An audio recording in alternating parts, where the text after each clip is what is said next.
Good afternoon, everyone. This is our March 7th Board of County Commissioners work session, and today we have a joint work session with our Open Space and Trails Board trustees. So welcome, everyone. Thank you for joining us today. And we're going to have a presentation on the Aspen Global Change Institute's work with open space staff, and I think our director will key this up. Gary? Yeah, thank you. I'm Gary Tenenbaum, Director of Pickens County Open Space and Trails, and this is something that we really wanted to update both boards on, and it's for Open Space and Trails. We do a ton of monitoring on our properties, our fee-owned properties, and part of the monitoring we always kind of wonder about is the future. And one of the unknowns we have is climate change. And with climate change, I want to make sure that what we're managing for now will be there in 20 years, in 15 years, and not to be spending resources on something that we start to see things change over time. We're watching landscapes change over time. Vegetation's moving with the climate changing. And one of the cool things is we have incredible organizations through this valley that we partner with. And one of them is the Aspen Global Change Institute. And I've been working with John and Elise now for the last 3 years. And before that, because they have this great idea, and they've worked with tons of really smart people throughout the country to find out ways how you can monitor climate change on a more local scale, to see how it's impacting your vegetation and potential wildlife habitat and everything. So what we've done is used Open Space and Trails funding to help Aspen Global Change Institute install soil monitoring stations, and I'll let them explain what it's all about. But it's part of our monitoring network throughout the county. We do a lot of vegetation, wildlife, and global climate change and local climate change information to really direct our management of the future. So I wanted to introduce John Katzenberger and Elisa Senga, who are going to come up and present on the overall soil monitoring and their IRON. I'll let them explain that one too, network. So without further ado, let me get them up. Thanks.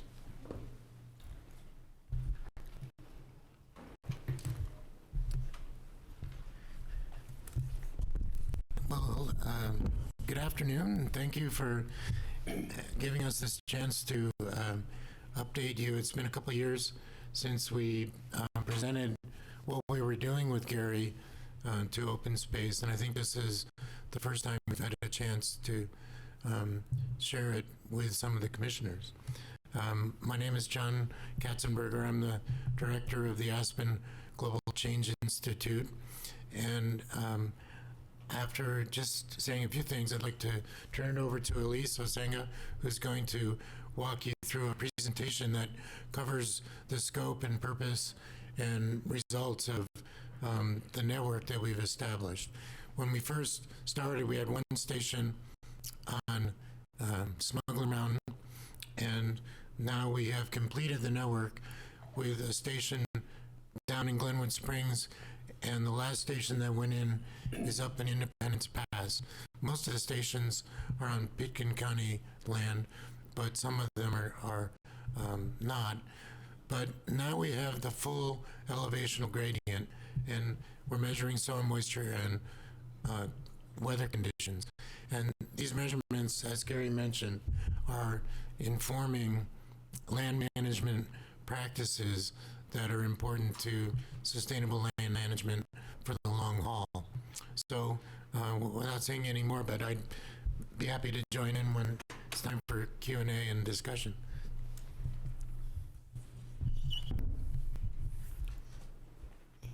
Where is the screen?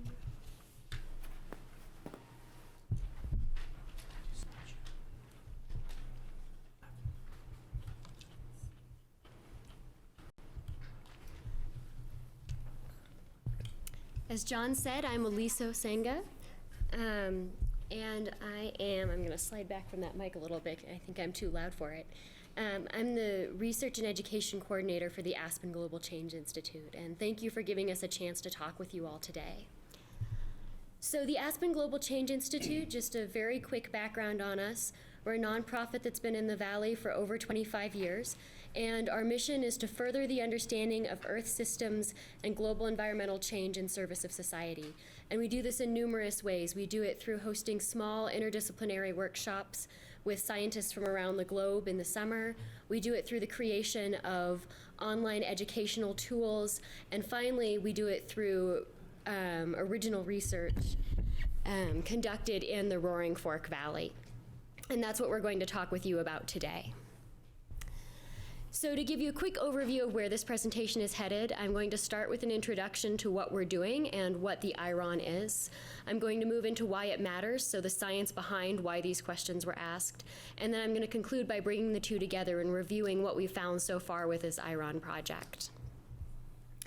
So the Interactive Roaring Fork Observation Network is a monitoring network local to the Roaring Fork watershed that seeks to answer the question, how are climate-driven changes in soil moisture impacting local ecosystems, and what are the implications of those changes for land stewardship?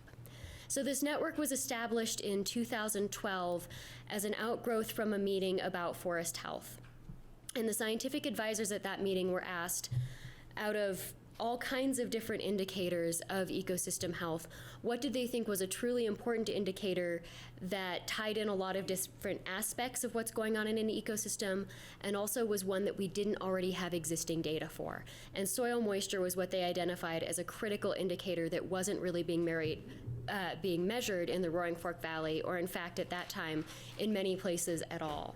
And so that was why AGCI was initially interested in establishing this network. So we partnered with Pitkin County Open Space and Trails, ACES, and the City of Aspen to get this network started.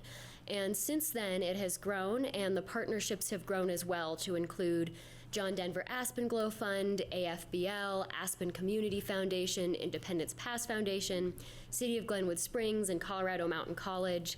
And we've also worked a little bit with the Colorado Natural Heritage Program, which isn't listed there, but has been involved as well. So what are we measuring? Our stations measure rain, relative humidity and air temperature, soil moisture at 2, 8, and 20 inches down in the soil, and soil temperature down at 8 inches in the soil. And some of the stations additionally have a snow depth sensor as well. They collect data every 20 minutes, and then they transmit it either by cell phone or by satellite every 4 hours, so the data is to a certain degree live. And all of those data we collect are publicly available. Through our website, you can go find those online live graphs and information to take a look at them. And we currently have 9 stations. As John mentioned, they run all the way from 6,200 feet in elevation down in Glenwood Springs up to 12,080 feet in elevation at the very top of Independence Pass. So it's a pretty remarkable network. And having installed 9 of them, we've gotten pretty fast at it. We can complete it in about 38 seconds. I know, it was such a fast-moving day. So this is our Spring Valley station. It's up near the Colorado Mountain College campus that's at Spring Valley, and it's on private property up there from a land manager that was interested in this project. And that's one of our interns who we've had in the program, Adam Korenblatt, who was an environmental studies major at CU. And I really like this video, not only because it shows the process of installing a station, which is one of my favorite parts because you get to get your hands in the dirt, but also because it shows that involvement with people like students and with people like land managers, which is a really important component of this project. We aren't just collecting data for data's sake.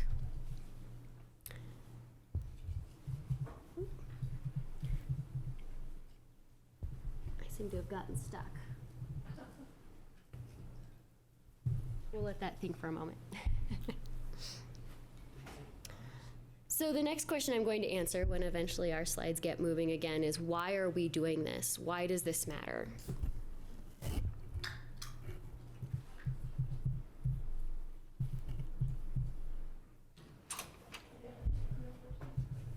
you escape out of it, maybe.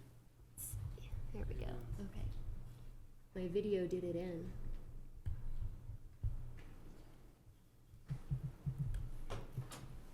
So the truth about ecosystems is they change all the time. But what's going on right now across the globe is that with climate change, we are seeing changes taking place in our atmosphere that are occurring on a scale and at a rate that has not been seen within human history. And therefore, understanding how our ecosystems are going to respond is something that's very complex and really important, because those global changes are going to have local impacts. And having local monitoring going on helps us have a clearer picture of what's going to happen, not just in general, but right here in the Roaring Fork Valley. So this particular picture is actually a vegetation survey that was conducted last summer with the help of Karen Teague and Delia Malone to take a look at the vegetation up there on Independence Pass. And this is actually a Pitkin County Open Space Trails property. It's the Orphan Boy mine property. And the vegetation survey took place directly adjacent to it with permission from the Forest Service. So I mentioned that change is occurring. I'm not going to spend a lot of time on this because I suspect this is a topic that you all might have heard about before. But I just wanted to put a couple graphs up to compare local and global changes. So this is a record of scale of temperatures going back to 1900. And the dotted line across the middle is an average baseline temperature. The yellow line shows global temperatures, which you can see are rising. The orange line is the US, and you can see there's more variability because we're looking at a more specific location, but it's also rising. And finally, the red line is Colorado, which is rising as well. And it's projected that if this rate of increase of temperature continues, the state of Colorado would warm by roughly 2 degrees Fahrenheit by 2050. And 2 degrees might sound like a fairly small amount, but that's a pretty significant change, and I'll try and put a little more context out for that later in this presentation. And this slide, by the way, is from the Western Water Assessment Report that was put out in 2014, which is specific to the state of Colorado and is a great report if you guys haven't read it. So then to bring that even more local, we are seeing temperatures increasing, average annual temperatures increasing in Aspen as well. And the reason this data record only goes back to 1980 is because that's when the temperature station in Aspen was moved. And so I didn't want to have a continuous record for two separate stations. But if you do put the station that was previous to the station in 1980 and the current station together, you still do see an increase in temperature that is roughly similar to what's happening in Colorado. And this is just another graph from the Western Water Assessment that shows those projections going out into the future. So that thin orange line are different projected temperatures that could happen over the course of each year. And then that red line is sort of the average trend that we would see if things continue. So in other words, things are expected to keep getting warmer. Now, being in Colorado, we know that when you're talking about climate, precipitation is perhaps just as much on everybody's mind as temperature. And it's hard to predict what's going to happen for precipitation in Colorado, is sort of the long story short about this.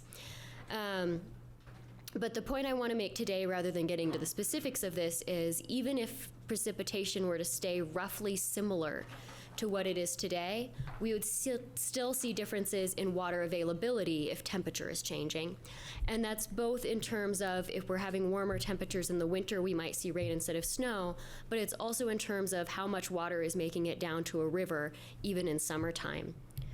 So to unpack that concept for you a little bit, this diagram is made with data from Jeff Lucas, who was one of the authors on the Western Water Assessment. And I'm afraid the numbers didn't turn out very well, so I'll read those for you. The big blue arrow is precipitation. So if 100% of what comes down from the sky, whether it's rain or snow or sleet, comes down, a certain amount of that is going to make its way to the rivers and run off, or by percolating down and joining the groundwater and then moving down to join the rivers that way. And that's between 19% and 56% of the water. What happens to the other 44 to 81% is it ends up back in the air, either through evaporation, so the water's leaving the soil, through evapotranspiration, which is the water's taken up by plants and then they lose that water when their stomata are open during photosynthesis, or during sublimation if it's snowy and you have a windy hot day. So 44% to 81% is a really big range of how much water is or isn't ending back up in the atmosphere. And the primary determinant of that is temperature. So if temperatures go up, we would expect to see a change. And this is a little bit of a hard process to see because some of these things that are happening are invisible. So you have to measure them in other ways. And soil is the middleman. that is between precipitation, what the plants see, and what's happening in the atmosphere. That's the soil. So to just go a little bit further on that concept, this diagram's getting into that just in a little bit more detail. Essentially, you have rain that comes down, and that rain hangs out in the soil for a while. So John actually said something the other day that I thought was a really perceptive way of putting it. Up here, we talk about snowpack as our primary water reservoir. I think we could almost start thinking of soil as the secondary water reservoir for what happens up here. It's what's holding onto the water that isn't leaving us in the rivers and streams. So soil moisture is a really important thing. It's a key determinant of vegetation survival. It's a factor in near-surface soil temperatures. So to just put that in simple terms, when things evaporate, they cool down. So if you have wet soil, that's going to cool down temperatures really close to the land on a hot day. If you have dry soil, that cooling's not going to happen. Soil moisture is also a factor in flood risk and landslides. It's a factor in determining fire risk and how likely something is to ignite in a forest fire. And as we just talked about with those previous diagrams, it's an indicator of change in water availability. So that's why we're studying this. And what we're looking at is soil moisture and those climate conditions in 9 stations. And those yellow stars on the map show where in the watershed roughly each of these stations is located. 7 of them are on Pitkin County open space and trails land, so this has clearly been a really important partnership for us. 1 of them is on private land, and 1 of them is on City of Glenwood Springs land. And what makes this a really, really unique network is that SNOTEL is measuring a lot of similar things like snowpack and temperature, but they don't have any stations within our watershed that measure soil moisture. And in fact, across the entire state of Colorado, the SNOTEL stations are primarily located between 8,000 and 11,000 feet. So they're missing that real top bracket, and they're missing that bottom bracket for soil moisture measurements. They have other stations that may not be measuring soil moisture in other places. So having this kind of elevational gradient across our watershed is really a unique opportunity to learn about ecosystems and to learn about mountain ecosystems, basically. So to give you a little bit of a sense of what those different ecosystems look like, this is a drawing done by my coworker Ellie Barber, and it just gives you a little bit of a sense of how diverse the ecosystems represented by this soil moisture network are. From the scrub oak down in Glenwood Springs up to pinyon juniper in Spring Valley. We have a couple aspen-dominated areas, and then Independence Pass with it, which is alpine vegetation. Now you might notice we don't have anything in the subalpine zone. That's because we're hoping to partner with the NRDC to add soil moisture sensors to an existing SNOTEL station that's at 10,600 feet. And that's something that seems fairly promising. So this is a quick annual average temperature graph showing the difference between those elevations. And unsurprisingly, you'll notice that on the right-hand side is our low elevations. Glenwood Springs are a lot warmer annually than, I'm sorry, I had my right and left backwards, depending on which way you're looking. On this side of the graph is Glenwood Springs, which is low elevation, and on this side of the graph is Independence Pass, which is high elevation. And it's sort of intuitive that the higher you go, the cooler it is on average. But the reason I included this graph is I wanted to throw back to that comment about Colorado getting possibly 2 degrees warmer by 2050. 2 to 3 degrees Fahrenheit is the difference between one of those stations. So that's a difference between very different ecosystem types. So looking a little bit more into soil moisture and what temperature and precipitation mean for that, I wanted to take you briefly through a year in the life of soil moisture. So in the winter, soil moisture tends to stay fairly steady. And on this graph, the x-axis starts in March and ends in October. So this is what you would see as more or less the growing season. So soil moisture is fairly stable up until the ground thaws and the snow melts in late March and early April, and then there's a sudden saturation that happens very rapidly. And if it's a good solid saturation, that hangs around until end of May, start of June. And then soil moisture starts to decline, and the ground really keeps drying out until heavy rain events occur. So this is 8 inches. At 2 inches, it moves around quite a bit more, but at the 8-inch zone, it takes a pretty heavy rain event to get soil moisture back up close to that saturation zone again. And that generally happens in late July or early August for the few years we've been looking at this. Like I said, we've only been doing this a couple years, but that seems to be consistent in the years we have. And then in this particular year, which is 2013, there was another heavy rain event at the middle of September, which helped bring soil moisture back up to end the year high. And to give you a comparison, here's 2016 in orange. So you can see 2015 was a lot like 2013 where it ended high. But 2016 had a much earlier snowmelt date. So the ground saturated earlier and was really only recharged by some heavy rains that came throughout the summer. I'm going to skip that slide for time. So I mentioned rain events matter. When we're thinking about what happens with precipitation, as you saw in the year of life of soil moisture, it matters when the rain comes. It also matters how much comes at a time. So the pale blue line is a rain event. And on the left-hand side of this slide, you'll see there's a very heavy rain event, about 0.8 inches. And that brought 2-inch soil moisture up right away within the same day. The 8-inch soil moisture started to rise as it soaked in a day or two later, and the 20-inch soil moisture didn't really move much. By contrast, that same year, later in the year, there was a 0.3-inch rain event, so a much smaller rain event. It moved the 2-inch soil moisture up by a couple percent, but didn't really impact the 8-inch or the 20-inch soil moisture at all. So this indicates that it seems like it matters the intensity of a rain event in terms of how deep in the soil it gets. And there's other factors involved, but that's one important factor. So who's interested in these data? Now that you've seen what's out there, why does this matter? Bears are very interested in this data. This is one of my wonderful field hands. He did a great job checking the logger box and checking the rain gauge to make sure there were no leaves in there down in Glenwood Springs. Or berries, yeah. We'll see if he comes back this year. Voles are also very interested in our data. This is not always so good for our data collection, so this is my coworker Emily. She's restringing some of the wires through a little bit more PVC pipe to make a more intense vole protection system. Knock on wood, it's worked so far.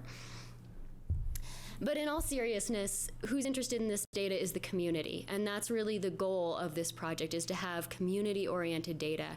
So on this slide is a picture of each of our different 9 stations, and then there are logos from different partners who have helped to support those stations in some way or another. And that's everyone from the private landowner I mentioned earlier who has a personal interest in this, to Pitkin County Open Space and Trails, to the John Denver Aspen Glow Fund and the Independence Pass Foundation and the AFBL. And already data from these stations are being used by multiple groups. I've taken CMC students out on field trips to talk with them about how do we understand climate change in a local way. I'm working with the Roaring Fork Conservancy to see about doing a high school trip sometime this summer. So students are a very important component. We want for them to be able to use this data to learn about the area. Land managers are very important. We want that to be a two-way conversation where we're hearing what type of information is most useful, and we're also trying to generate some of that information. And finally, we're interested in sending this information on to a broader research community as well. So we are already sharing that data with the International Soil Moisture Network, and there have been downloads from people in very distant places already, curious about what does mountain data on soil moisture look like. So this is very much a project of data for management. And our goal is to have a database and have the type of analysis that really is informing the types of questions that can be short-term or long-term that are necessary to help manage land. So a short-term example might be something we talked about earlier, like understanding fire risk. A long-term might be something along the lines of how is vegetation moving and how is vegetation responding. And so we would look both at something like the vegetation itself, which is what's shown in this picture here, one of the plot surveys, but also looking at what types of conditions seem to go with what plants or where. So in conclusion, our goal is that through monitoring, we hope to gain a better understanding of our ecosystem's function and how to manage, preserve, and restore those ecosystems in the context of a changing climate. And our move forward is two-pronged. One is to continue developing community partnerships as we have been doing throughout the project. And the second component is to really start reaching out to research universities and to federal agencies to see about answering some of the more specific questions that are nested within that broader question of how does climate change impact our ecosystems. And we're not alone in doing this. We have an excellent science advisory board, many of whom have been involved since that first 2012 meeting I mentioned where soil moisture was identified as a critical indicator. And they help us sometimes with specific questions we have about the project, sometimes with broader visioning, but they are involved in really helpful ways. So thank you for your time. To wrap up, John and I are both here to answer questions now, but I've also put our email addresses up on the final slide in case you have questions that come up later. And if you're curious to just explore some of the data that's out there, agci.org/IRON will take you to the project webpage. And there's information about the station sites, there's links to see the live data, there's graphs of previous data, and there's also a broad context and a blog to kind of offer information about the Roaring Fork Valley's climate past and present. So thank you for your time. Great, thank you very much. Questions? Patty? I have a question. Have you talked to the ski company, their environmental foundation, about maybe getting some funding? Because I think the ski company would be very interested in this. Well, we have not as yet. Yeah, I think that might be a good outreach for you. Thank you. Wayne? I just wondered if you've partnered at all with the White River National Forest, and if you're aware that there's a soil moisture monitoring station up Coal Basin that was put in as part of a restoration project there. It's not linked to satellite, but it could be, and Right. that might be another station that would add to your database. We did interact with them a little bit. We talked about equipment that they might use at Coal Basin. When Elise was talking about the snowtail sites that are in our valley anyway, there's 7 of them, and they're all at high elevation. None of those have soil moisture. But I was aware of the Coal Basin, and I've looked at that data. The soils person that installed that and did some initial analysis was kind of directly involved with us in terms of how to do it and what equipment to use. Okay. Great. Just wondering if you could briefly describe again how you chose those sites. What was the predominant criteria? Because they seem so diverse with aspect and, of course, elevation. So that diversity was actually pretty intentional. So there were different criteria used to select the sites. One was simply, is this a site where we are going to be allowed to keep this in for the long term? Because it's really important to have a steady long-term data record. And then once the first couple of sites were established, and they were picked based on different ecological components that they had. So for example, the Sky Mountain site has an aspen stand on a side of a mountain that doesn't have a whole lot of aspen. It's up near the Snowmass ski area. It's in the Sky Mountain Park area. And so there was curiosity about why are these aspens here, and are they in decline or not, and how are they responding, because this seems to be sort of a borderline ecosystem for them. So that's an example of how that site was chosen. And then as additional sites were added, we were trying to add ecosystems that weren't represented yet. So for example, the Glenwood Springs station, which is totally different than any of the other stations, it's this scrub oak area on a fairly steep slope, was selected specifically because it was a scrub oak ecosystem, which is a part of our watershed that wasn't represented yet. Is that answering your question? That's good, thanks. Well, let me just add to that, because, when we started getting involved with, it's a really good question, because when we started getting involved with Aspen Global Change Institute, a lot of our management planning had questions like this. Is Sky Mountain Park, we have an aspen stand that looked like it was in decline, why? And, looking at where we put the ones on Brush Creek in Sky Mountain Park was to really determine, the soil moisture over time to see what kind of grasses, meadows, trees, or anything else that we can plant there, because we're going to be potentially looking at restoration projects in the near future. Smuggler Mountain, the same thing. So this was the collaboration between the land managers, because we needed certain data to be able to monitor. And, one of the biggest things is we do a lot of restoration projects, and you want to see what the success is, but I don't want to do a restoration project if the soil moisture is really saying, the aspen stand's going to go. And if it's trending towards a drier time, drier soil moisture, you might as well let it trend towards a scrub oak area. Hawk. Yeah, it seems like one of the unique factors in your database is that it's a mountain database, and I'm concerned about the that subalpine missing site. And you mentioned that you had one that was coming online soon. I was wondering, like, when are you anticipating that to come online, and if you have a backup site in case that one doesn't go through? And I was thinking of various subalpine properties that we had that might be suitable to add to that database.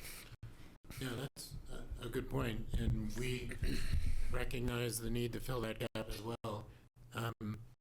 We've had conversation with the BLM and the Snowtail people about adding soil moisture to existing federal stations, and they basically said, yes, if you pay for the instrument.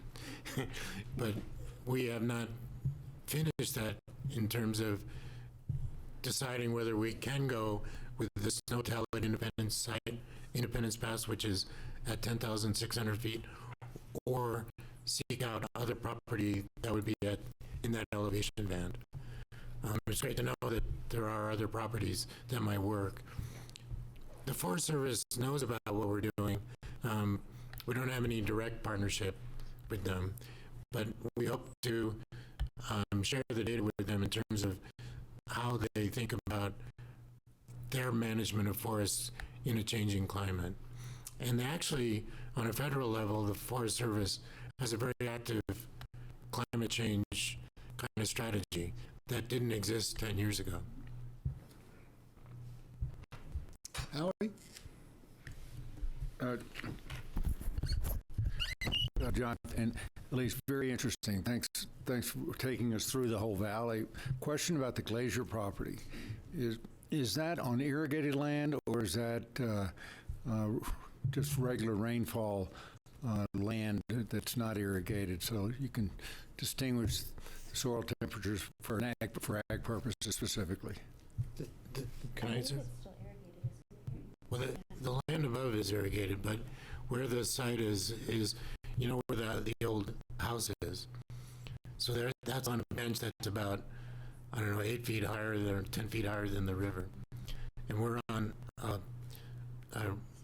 in the riparian zone just below the bench, but above the river. So it shows basically saturation in the riparian zone from the river, but it would also pick up water that's coming down from across the road from the irrigated pastures. Well, Howie, that's one of the reasons why we picked that site is if we do changes in irrigation over time, we want to be able to say how it impacts other areas. And so is that wetland, which is right by the river, between the house and the river, is that being totally fed by rainfall, or is it being fed by sub-irrigation? So this is a critical spot for us to monitor over time. Then when we get into all the irrigation practices over time, we can then determine, how that's going to impact, riparian areas, because there's a lot of places where if you take the irrigation away, you actually don't have the wetlands anymore. Right. I guess this is a very Roaring Fork-centric effort. Is there anything similar to this on the western slope, particularly in highly intensive agricultural areas where their soil is so critical to production? A lot of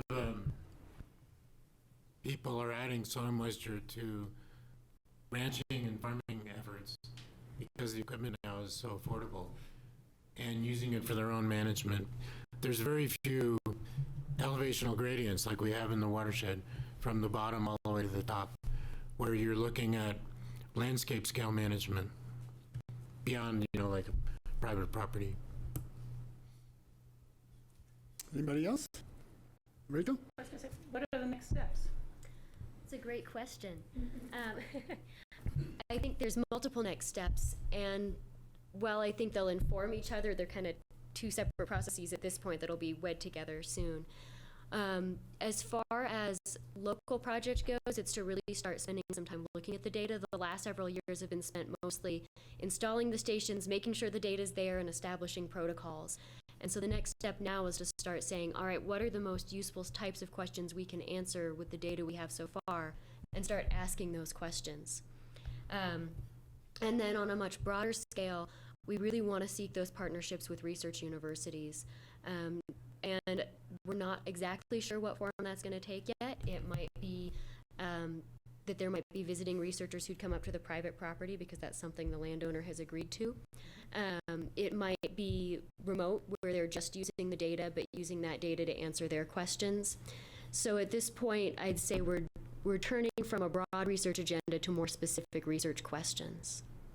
And we also want to put it out there that we're hopeful that some of the universities that want to look at our properties can help us solve some of the long-term management issues that we will definitely face with, as temperatures rise and the soil moisture is less, how should we be managing some of these properties? And we really do want to do long-term monitoring and management that says 20 years from now, we were going in the right direction. So.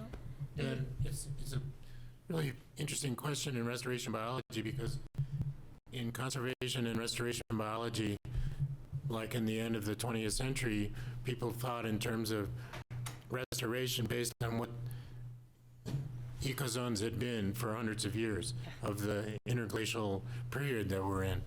But because of climate change, restoration biology is taking on a whole new direction in the research community as well as in the land management communities. Because you think if you plant an aspen tree, it'll be there for 100 years. So what's the climate going to be in 100 years? You plant a blue spruce, it could live 400 years or 500 years. So it's going to be way in the future. And so when you're taking kind of active restoration strategies or just land stewardship management practices, thinking about a changing climate is a new element, and that's really where this research is. Graham, did you have a question? Well, I was just going to ask Gary, I guess, how else, can you give us some other examples of how the open space program is using this data and maybe will use it in the future?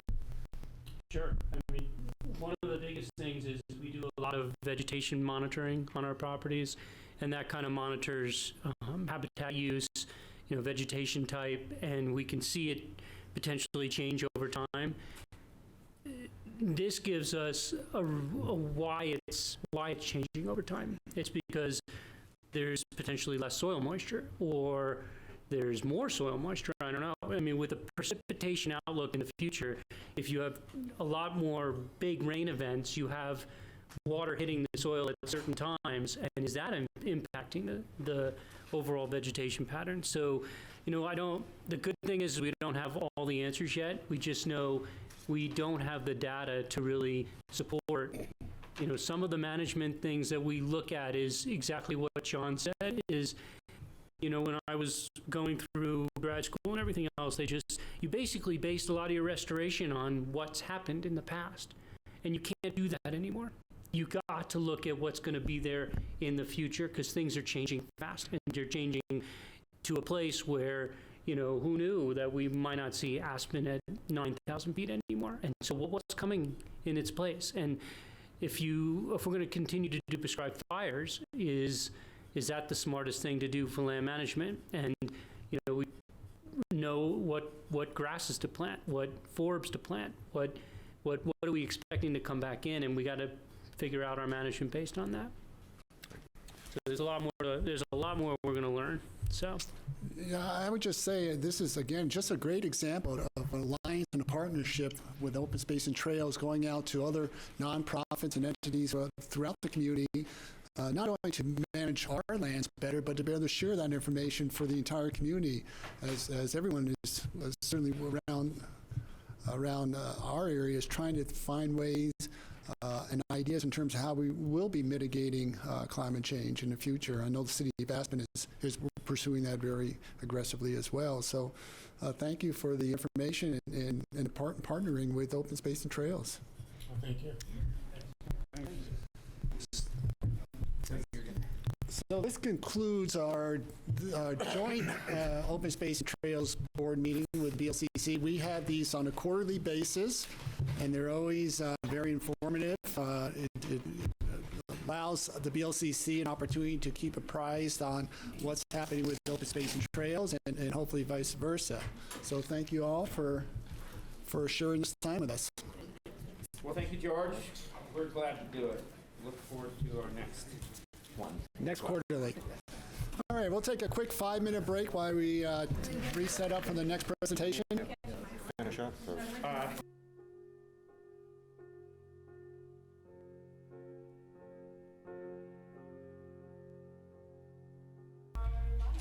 Thank you. All right, next on the agenda, we're going to have an update presentation on the Integrated Transportation System Plan. And this is, just to clarify, this is going to be an update from the Needs and Assessment Plan for RAFTA, not the Upper Valley Mobility Plan the ELTC is funding. That's correct. That's correct. Good. Well, welcome. If you just introduce yourself to the audience. Well, thank you. I'm Ralph Trapani. I'm with Parsons Transportation Group. We're the consultants that's assisting RAFTA with the Integrated Transportation Systems Plan. David Johnson, Director of Planning, RAFTA. Dan Blankenship, CEO Well, welcome. Thank you. If it pleases the commission, we'll start up. And Ralph, you're sort of doing the dog and pony shows with all the municipalities up and down the valley and other entities in terms of ongoing updating the status of where you are in terms of the planning process? Yes, that's exactly right, George. This is the third of the, I think, 10 meetings we've got with various city councils, county boards, as this board. And we're also meeting with a few planning organizations also, such as the Roaring Fork Planning Commission and also the Rifle Regional Economic Development Council, along with, of course, the communities. This morning we were at the Garfield County Commissioners at 9 a.m. I expect this to be a little bit different conversation, perhaps. More fun? I hope so. Good. Well, great. Thanks. Well, I'll jump right in.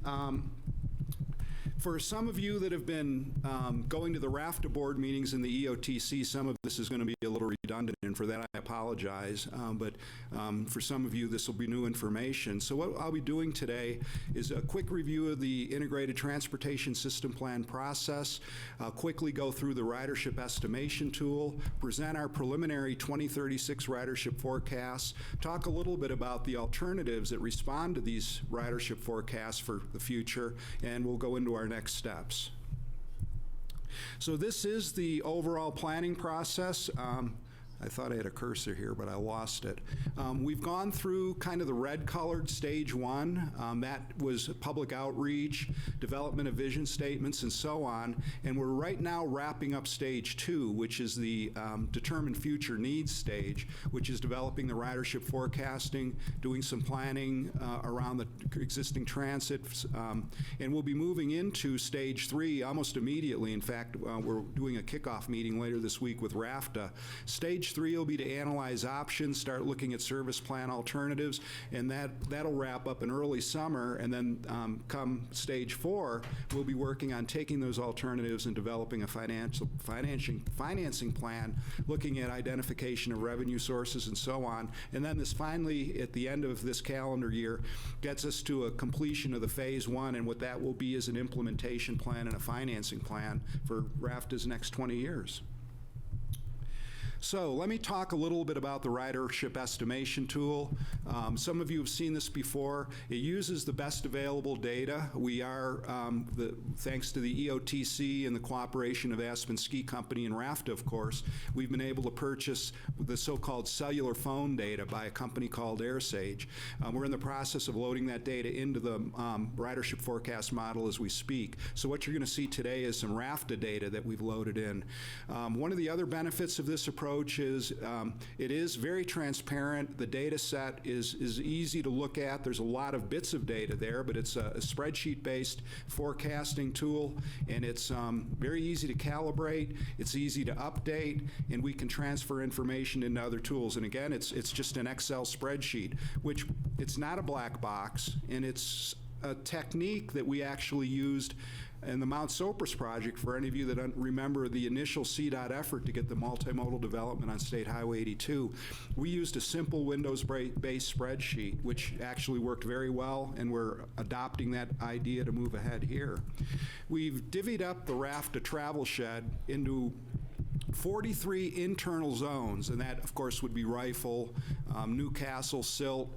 But then as we start getting into the Roaring Fork Valley, we've got a lot more opportunity to pick up zones. And if we blew up this map so that you could see all the zones, I mean, look at all the zones we've got up in Aspen. You couldn't even read it. But the bottom line is we've got 43 zones that are internal to the raft to travel shed. And then external, we've got, of course, people coming in on I-70 from Mesa County, so that'd be an external trip. Coming in from the north on Highway 13 is another way to enter the travel shed. Of course, from the Eagle side on I-70 through Glenwood Canyon. In the summer, coming down State Highway 82 over Independence. And last but not least, coming in on State Highway 133. So those are what's called the external zones. We've got basically travel data in those 43 zones, but to keep it simple, we roll it up into communities, basically, and you can see how we've rolled, these are the communities that we've rolled these zones up into. So we did the data collection for 3 separate seasons, for fall, winter, and summer. We collected it for 4 time periods, AM, PM, midday, of course, and then a daily count. 2 conditions on day of week, weekday and weekend, and then the trips were classified into 9 trip purposes: home to work, work to home, and of course work or school is interchangeable. What this produces is about 2.8 million pieces of data. When you put this all into spreadsheets, and I'll show you in a minute what that spreadsheet looks like. But also, the other part of this data collection is to classify the types of trips. So, for example, on the first bullet, the live and work trip within the study area, that could be somebody that lives in Newcastle, works in Glenwood, lives in Aspen, works in Aspen. Somebody that lives outside the study area, we would call an inbound worker, and that'd be somebody that would commute from the external area, like someone from Paonia coming into Aspen, somebody from Grand Junction maybe going into Rifle or Glenwood. Then we've got the outbound worker, and that's an unusual circumstance. Obviously, there's not a lot of those trips. That would be somebody that lives in Rifle, works in Grand Junction, those sorts of trips. Then we do capture visitors. These are people that live outside the study area, a single-day visitor, as a non-overnight visitor, and then, of course, the multi-day or repeat visitor. So all of that data is collected and broken down within the ridership forecasting model. And this is what the table looks like. We didn't put the numbers in because you couldn't read it then, but obviously it's a pretty simple spreadsheet. So like if you wanted to look at the ridership forecast from Aspen to Glenwood Springs, you'd follow along.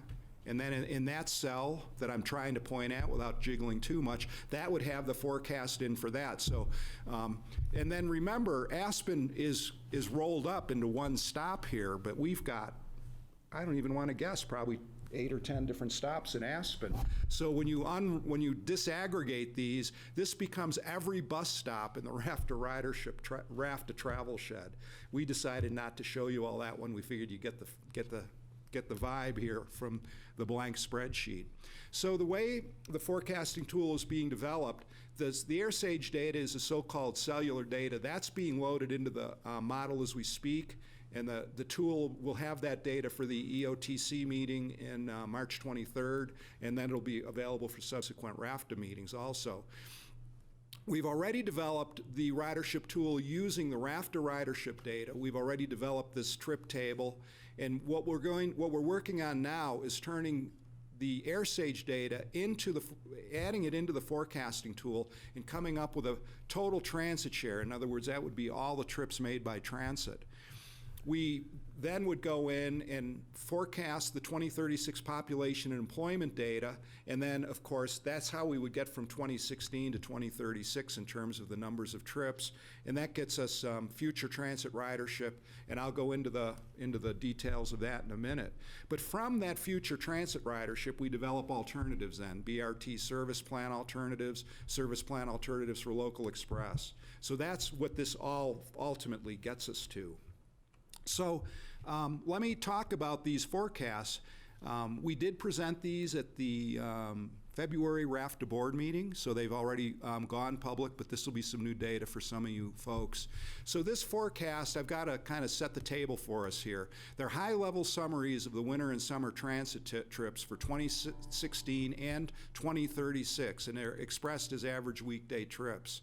We developed it using existing RAFTA data.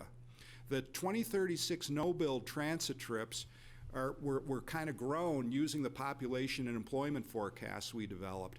And one of the important aspects of the data that I'm about to present you is it's like the RAFTA no-build option. It assumes the transit share will remain constant, just like it is today. It assumes that the transit service levels will remain as they do today. So it'll give us an idea of where the growth is going to be. The only additional development at this point in time we've included in the forecasting tool is about 3,500 annual transit trips at the airport at 2036. And that comes directly from the planning process that's going on at the airport in the moment. That represents, David, I believe about 3% of the total trips going in and out of the airport on Highway 82. So it's, in my view, a relatively modest amount. But that is the only, other than population and employment growth, the only additional trips we've put in. So with no further ado, let me present. So this is winter average weekday trips. We rolled things up. This, of course, is a system-wide number for RAFTA. You can see in the winter, in 2036, we're looking at about a 27% increase just on the basis of population and employment growth. On the State Highway 82 corridor, again, we're looking at a 36% increase, and you can see that rolls up pretty evenly between the local and express routes on the Highway 82 corridor and the BRT routes. The Grand Hogback route, which runs basically from Rifle into Glenwood Springs, is going to be looking at a pretty large percentage increase in 2036. Again, a lot of the population growth in the RAFTA travel shed over the next 20 years is going to be out in West Garfield County. And while these numbers are not big numbers, they still represent a fairly robust increase. One interesting number are the direct trips from Snowmass down Valley and down Valley to Snowmass, and we're looking at about a 47% increase in that ridership. So what does that all mean? Well, I'm going to pick on the Grand Hogback route because the next step in the process is to connect these ridership increases. By the way, there doesn't seem to be anything going the other way at this point. Everybody wants, there's a lot of growth in the RAFTA ridership. But what we're going to do now is connect these ridership numbers with possible alternatives. For example, make using, accessing, and getting info on the public transit more intuitive. That'll help to address these additional riders. Of course, looking at expanding the I-70 Grand Hogback service to respond to that 71% increase. But again, when we went out to West Garfield County and did public outreach, interviewed people out there, they all wanted BRT. Well, that's not enough ridership to justify BRT, but certainly an opportunity to expand the current service looks like a good alternative. Of course, bus stop improvements out on I-70 would help manage that ridership. Some of the bus stops out there remind me of what some of the stops look like here on Highway 82 before before CDOT came in with the Mount Sopris project, before other work was done up here. The stops in the Roaring Fork Valley are greatly improved. Then, of course, we need some park and rides out, Silt Rifle and Parachute. And again, I'm just trying to give you an example of, okay, if you got a 71% increase in 20 years, what are some of the alternatives we're looking at that would manage that? As part of that discussion with those jurisdictions about that 71%, did you talk about funding? Well, we did talk about funding with Garfield County this morning, and the bad news on funding is the 2016 Republican platform specifically says no federal funding for transit. And right now, we get some federal transit money in here. Yeah. So that's been kind of the conversation, Patty, is it looks to me that the locals and the state, at the state level, are going to have to start doing more to potentially backfill a loss of federal funding. Just want to make sure we didn't lose that part of the discussion with those jurisdictions that are seeing the possible greater increase in numbers. Well, the only jurisdiction we've talked to so far was Garfield County this morning, and the commissioners down there seem to have a clear understanding of the issue. They understand where the federal funding is going. So let me roll us into summer now. Again, similar data. The overall system-wide is looking at more like a 21% increase, 26% in the Highway 82 corridor, about 22% on the Grand Hogback. Again, the ridership in the summer tends to be a little bit lower. And the snowmass routes are still experiencing a percentage-wise pretty big increase. So let me pick on the Highway 82 corridor now. What are some of the things that we can do to respond to this increase? Obviously, optimize the awesome BRT system we've got now. Looking at some better transit connections to Snowmass Village Road. What we mean there is potentially better headways. The WeCycle program to resolve some of these first and last mile issues. Transportation demand management. Aspen in particular up here has got a highly sophisticated TDM program that, in my view, works really well. Park and ride expansions in some of the down valley areas, 27th Street, Carbondale, Basalt, a major potential expansion at Brush Creek, and I know the commissioners have talked about that at length. Bus stop improvements, although I said that, you know, the BRT stations are in pretty good shape on Highway 82. Some of the non-BRT stops could use some work. And then, of course, we're always looking at the active transportation connection, looking at a new pedestrian crossing under Highway 82 at 27th Street. And also, those of you that are familiar with the situation where the Rio Grande Trail crosses in Carbondale, we need an underpass there, too. And again, that's active transportation that hopefully will keep people out of their cars so we don't have to build a parking space for them at a park and ride, and they can, you know, more easily park a bicycle. So, again, as we move into the next stage, into stage 3, we'll be putting these ridership increases against various alternatives and see how they look, see what they cost, see how they perform. So that's what we're going to be doing in stage 3, is going in, analyzing those options. But I want to assure you, from what we've heard in stages 1 and 2, nobody wants a decrease in transit service. And I think the Garfield County Commissioners were impressed by this too. No matter where we went, we go from Parachute to Aspen, people want increased transit service, they want community circulators, they want more direct express routes, they want expanded BRT, they want better bike ped routes. Nobody at all is talking about cutting back RAFTA service. In fact, everybody wants more when it comes to transit. So we're going to be into an interesting tug-of-war here between financing and what the people want. So let me briefly go through the scope for stage 3. We'll be working with RAFTA to develop service plan alternatives. That's good work for RAFTA. They've got an excellent group over there that can do this. So Parsons will be working with them. We'll be creating capital and O&M costs for each of the various alternatives and service plans. We'll be evaluating and comparing those alternatives using the estimation tool. And then, of course, we'd have an evaluation matrix to ease the load on the RAFTA board a little bit, because this could become a complex alternatives analysis. And then, of course, we'll go to completing the service plan, get a report out, do some more outreach, and that'll get us into stage 4, which is, again, the financial the financing options. I'm going to quickly go through this. This is more or less just a laundry list of some of the alternatives we looked at. Some of them I've already gone through. One of the ones that I think is interesting here is the design places at bus stations for microtransit to drop off, pick up. We've had conversations about that, and a lot of people don't realize that the RAFTA bus stops are a place where you can drop people off and pick them up. But RAFTA wants you to stay out of the way of the buses. But when the Mount Sopers project developed State Highway 82 multimodal project, that was one of the attributes of the new bus stops, is they can serve as ride shares, but please leave room for the buses.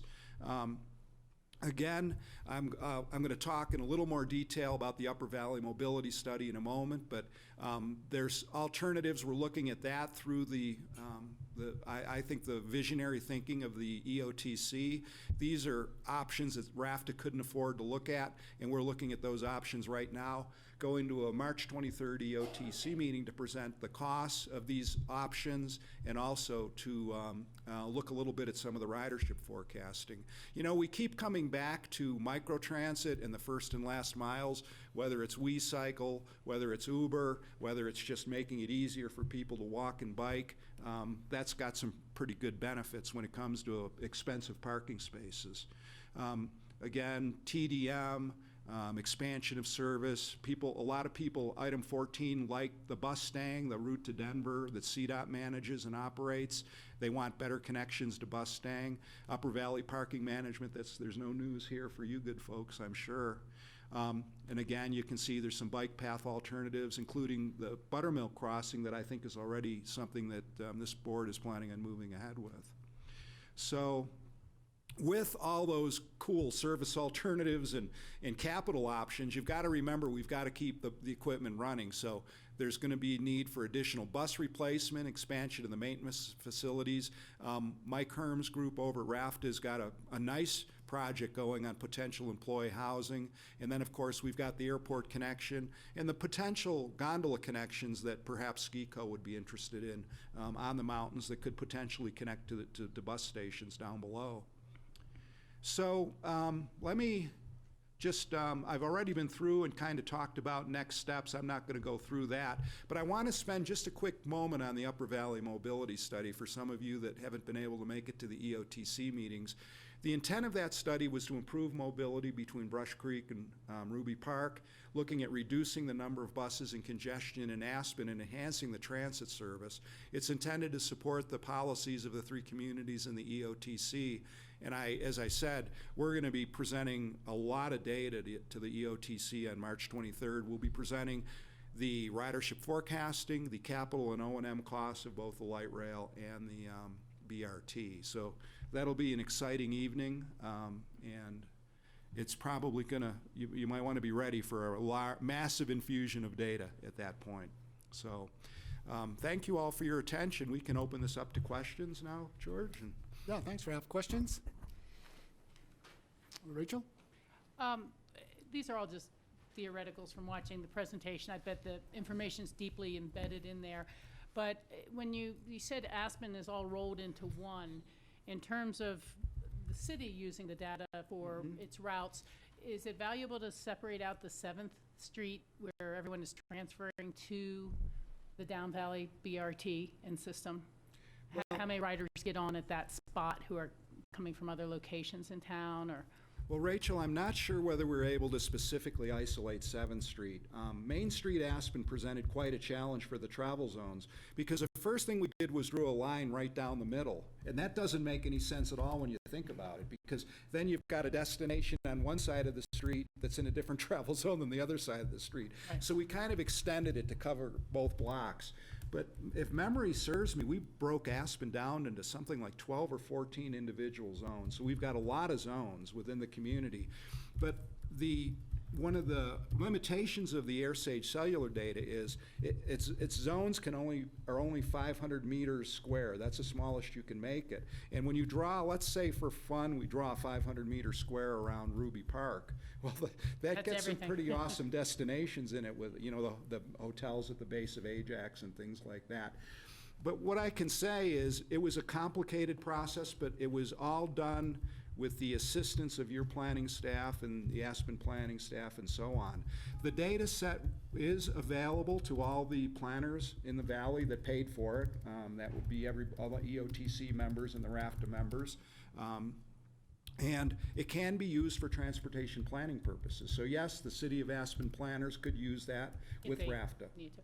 Yeah. Okay, and then if I can, to kind of follow up again, just more the mechanics of this work, I think it's really fascinating. Look forward. I noticed the slide had said something about land use when you talked about population growth. Were other factors considered, such as the essentially lack of or loss of free market workforce housing that's occurring in Aspen because of the turnover to second homes? You know, we have X many permanent working residents that we know of in affordable housing, but it seems that more and more of the labor force will be coming from up valley, down valley if possible. So Well, the population and employment factors that we used came from the demographer's office. And other than the additional travel demand we input for the airport, we did not find any approved developments that we could legitimately put into this model. There's a lot of talk about developments, and you all familiar with the down valley developments. We heard a little bit this morning about the influence of the upper valley on the down valley developments. But anyway, I won't go into that in any detail. Yeah. But no, there's nothing that's really approved right now. Okay. And in theory, the population and employment growth data on a macro level should account for that. Okay, but that's really a great footnote for all of us, that it's based on, and it should be there clearly, that's based on approved growth as of, December 2016 or whatever it was. So you're essentially saying that should Ace Lane's property receive approvals, that's not built into the corridor numbers. If Cattle Creek goes forward in some form, that's not, or was Cattle Creek already formally approved? No, that's not an approved development. And so there's a lot that's outstanding. But that's good to know our baseline and make sure the baseline is clear so we can update it as we go forward. I got caught up in Aspen the other day because Councilman Frisch asked me what the numbers were for Aspen in terms, and I tried to pull the numbers out for Pitkin County, but I'm not sure I did it right. But let me throw them at you guys because I know you know. We're showing, I believe, a current population of Pitkin County in 2016 of about 16,752. Is that? Close enough. Close enough, okay. Yeah, John shaking his head. It's 17,000 something, isn't it? Yeah, but close. Wow, okay, I guess my math was a lot better than I expected. And our 2036 number is predicted to be 22,551. Yeah, well, that, Yeah. we're just starting to throw a dart at the board at that point. Yeah. But you also, when you match that population to workforce needs, that's a more solid number that we have from the State Department of Labor. And if we have 16,000 residents, including children and seniors, retired folks, it just shows, how much commuting workforce we're going to be seeing. And I think John has some of that information because he's compiled some stats for our upcoming retreat demographics, so. The other thing that not all jurisdictions may have, because you're dealing with such a broad area, I know one of the things Pitkin County has is build-out projections, which may be another way of looking at future demand over the time frame that you're looking at. I believe Snowmass, as they go through their comprehensive plan, should be probably getting those same type of total build-out numbers. As well as Aspen. I do not know about Eagle or Garfield County communities. So, well, that's interesting. I'll double check back through that. But just as a point of reference, so we're looking at approximately 6,000 more people in Pitkin County in the next 20 years. Garfield County, we're looking at 30,000 more people in the next 20 years. And there was a little controversy with the commissioners. A couple of them accepted it. One of them thought it was really high. But that's where all the population growth is going to be around here, is in West Garfield County. So. Yeah, I would agree with that.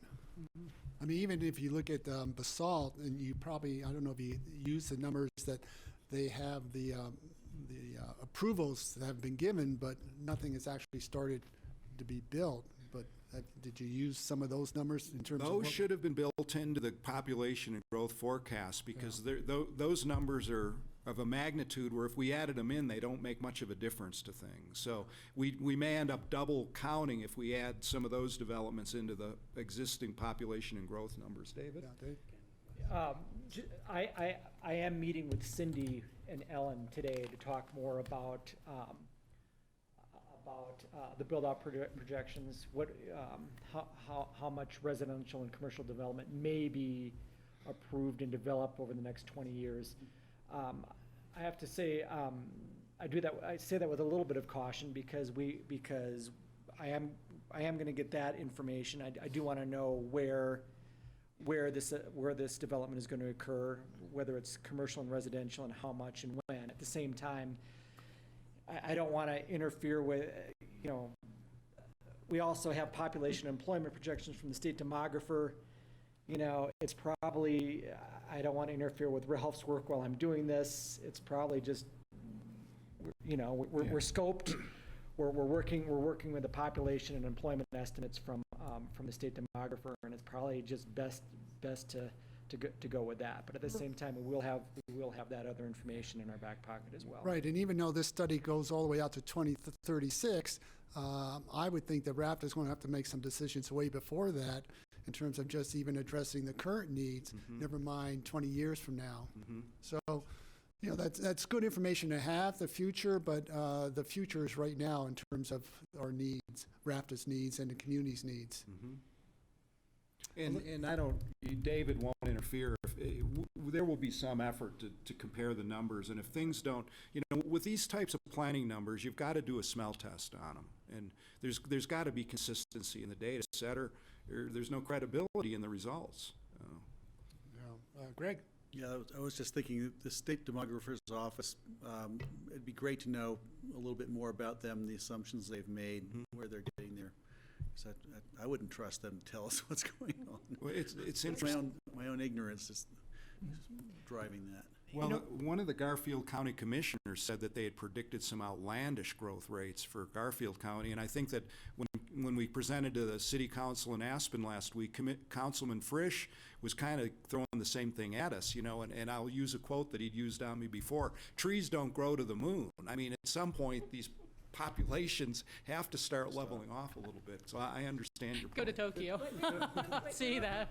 The state demographer data, though, if you go back in history, they have done some analysis of where they were and where they predicted and how close they came. So there's some credibility built up in that process over the years with the state demographers. And she will be doing a presentation with the rural resort workforce. We invited her back because her presentations are fascinating. Yeah, but it's also a very good Kool-Aid acid test, right? For the counties and municipalities, even though it may be shocking for Garfield County, as they start to continue to see land use proposals coming before them, maybe that will sort of remind them all the other implications of those developments in terms of how they're going to address it and service the needs of their citizens, as well as up here, of course. Greg? One last mechanical question. Just wondering how the cell phone data distinguishes between bus ridership and automobiles. That's the million-dollar question. It can't tell what mode you're on. It doesn't calculate your speed. So a trip on your bike is the same as a trip on a bus, is the same as a trip in the car. This is not a travel pattern study. This is not a highway congestion study. This is ridership forecasting. But with this tool, you can take the next step and do a travel pattern study. It's just that we're not scoped to do that now.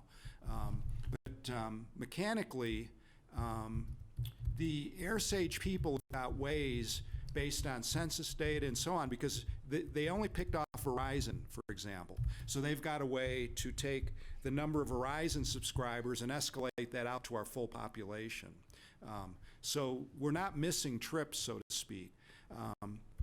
But it's up to us to ascertain the modes, and that's why we use the existing RAFTA data and compare it to the full mode share AirSage data to develop the transit mode share.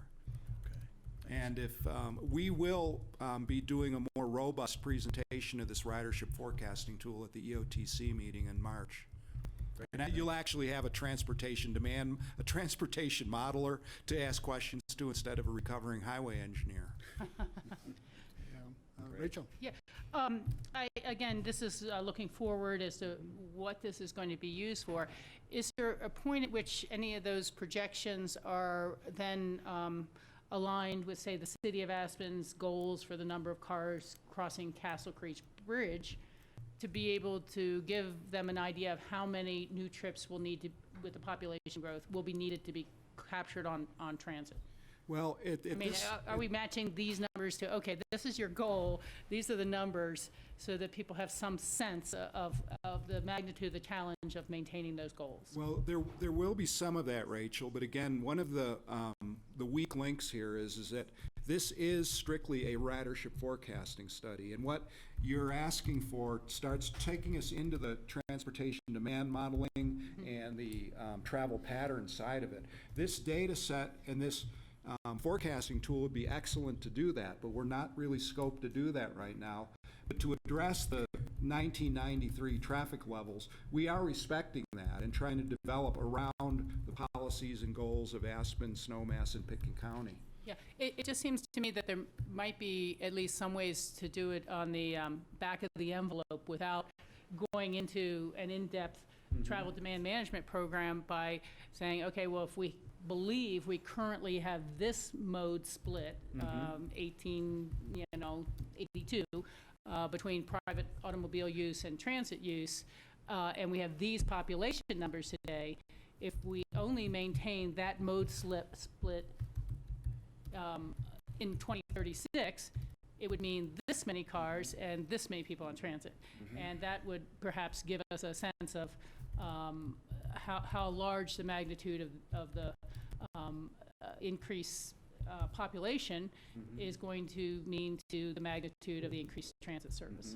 Well, I think I want to not give you a complete yes answer because there's going to be some of that going on. But again, from where I sit, there is a little bit of a weak link here because we're doing a really bang-up job with the ridership forecasting for RAFTA, but there's still a little bit of a missing link in terms of what is it doing on the What does it mean? What direction does it really give you if you want to maintain those goals or set new goals or whatever?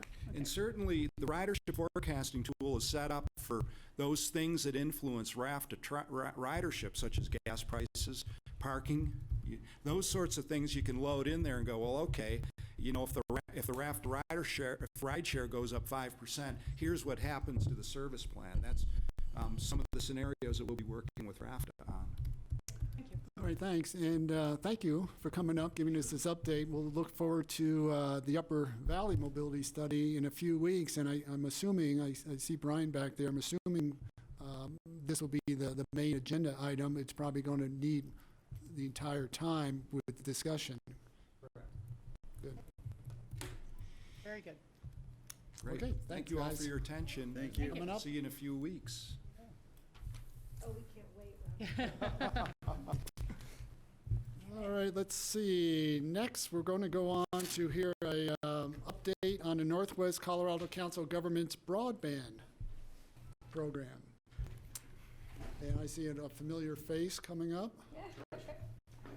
Good to see you. Tough act to follow, by the way. Well, I just sat there and didn't say anything. Well, I'm also a recovering engineer, I'm a recovering commissioner. Hey, how's it going? Good to see you. So John, just before you start, our new system, the little red light needs to be on and the microphone pointed at you. Yeah. And you could- those you mics could stand are or- live Or you sitting. could sit, whatever you're most You can comfortable, sit, it's up to you John. guys want. Okay. You're not gonna come up to the table? Here, let's sit together. How about that? Yeah, whatever makes everybody comfortable. Unless you guys want to make my presentation again, let me clear the screen. I don't think you want to do that, so I thought it would clear. Here we go. Well, welcome. I see Northwest COG is represented here. Yeah, so I'm John Stavney. Thank you. I'm the new Executive Director of Northwest Colorado Council of Governments and excited to be started since November 1st. Thank you, Patty. And I think I have had an opportunity, Greg, I was at a meeting here, emergency management, right? A few weeks ago, and I think that was our first time we met, but the other three of you I know relatively well from a past life. But Northwest COG is, as you probably know, I think all of you know, but I'll repeat this, is an adaptive and opportunistic organization. We have a few longstanding programs you probably know about, weatherization, Alpine Area Agency on Aging, which provides a number of different services. But some of our programs, like the Bark Beetle Initiative or broadband, which we're here to talk about today, are things that really came from the membership, the dues-paying members, the Pitkin counties of the world. So I just want to encourage you to be a part of discussions we're having about what we should be thinking about and focused on as we go forward. So we will be doing some surveying of elected officials and town and county managers and trying to find out a little bit more about what your needs are and what we should be focused on as we get strategic about our next focuses. But I'm always looking for what issues would benefit from a regional perspective. I do have a few ideas of things I want to talk about after broadband, just a couple little things to put in your ear. But, you know, your last conversation about the state demographer, I actually have had a conversation with John about, you know, having a Roaring Fork focused forum on some different things, and maybe the state demographer doing some work on, you know, from Glenwood to Aspen would be a useful entree point for that. We've talked about professional development, a few other economic development planning and whatnot, but I think that's an ongoing conversation. So under our regional business, which is sort of our general fund, we have a grant from DOLA focused on Nate's work as regional broadband coordinator, and that's really what I want our little time here with you to be spent focused on. Is you've really leaned forward. In fact, your efforts in Pickens County planning on broadband predate our regional broadband planning and predate Nate. But I think his participation has dovetailed well and really added value to what you're doing. So I'm gonna stop there and introduce Nate Wallowitz. Hi, good afternoon. I'm Nate Wallowitz. I'm the Regional Broadband Coordinator for Northwest Colorado Council of Governments. The Northwest COG Broadband Program, actually, the start of it predated me. Patty was on the COG Council at the time, actually. Way back. The decision was made that based on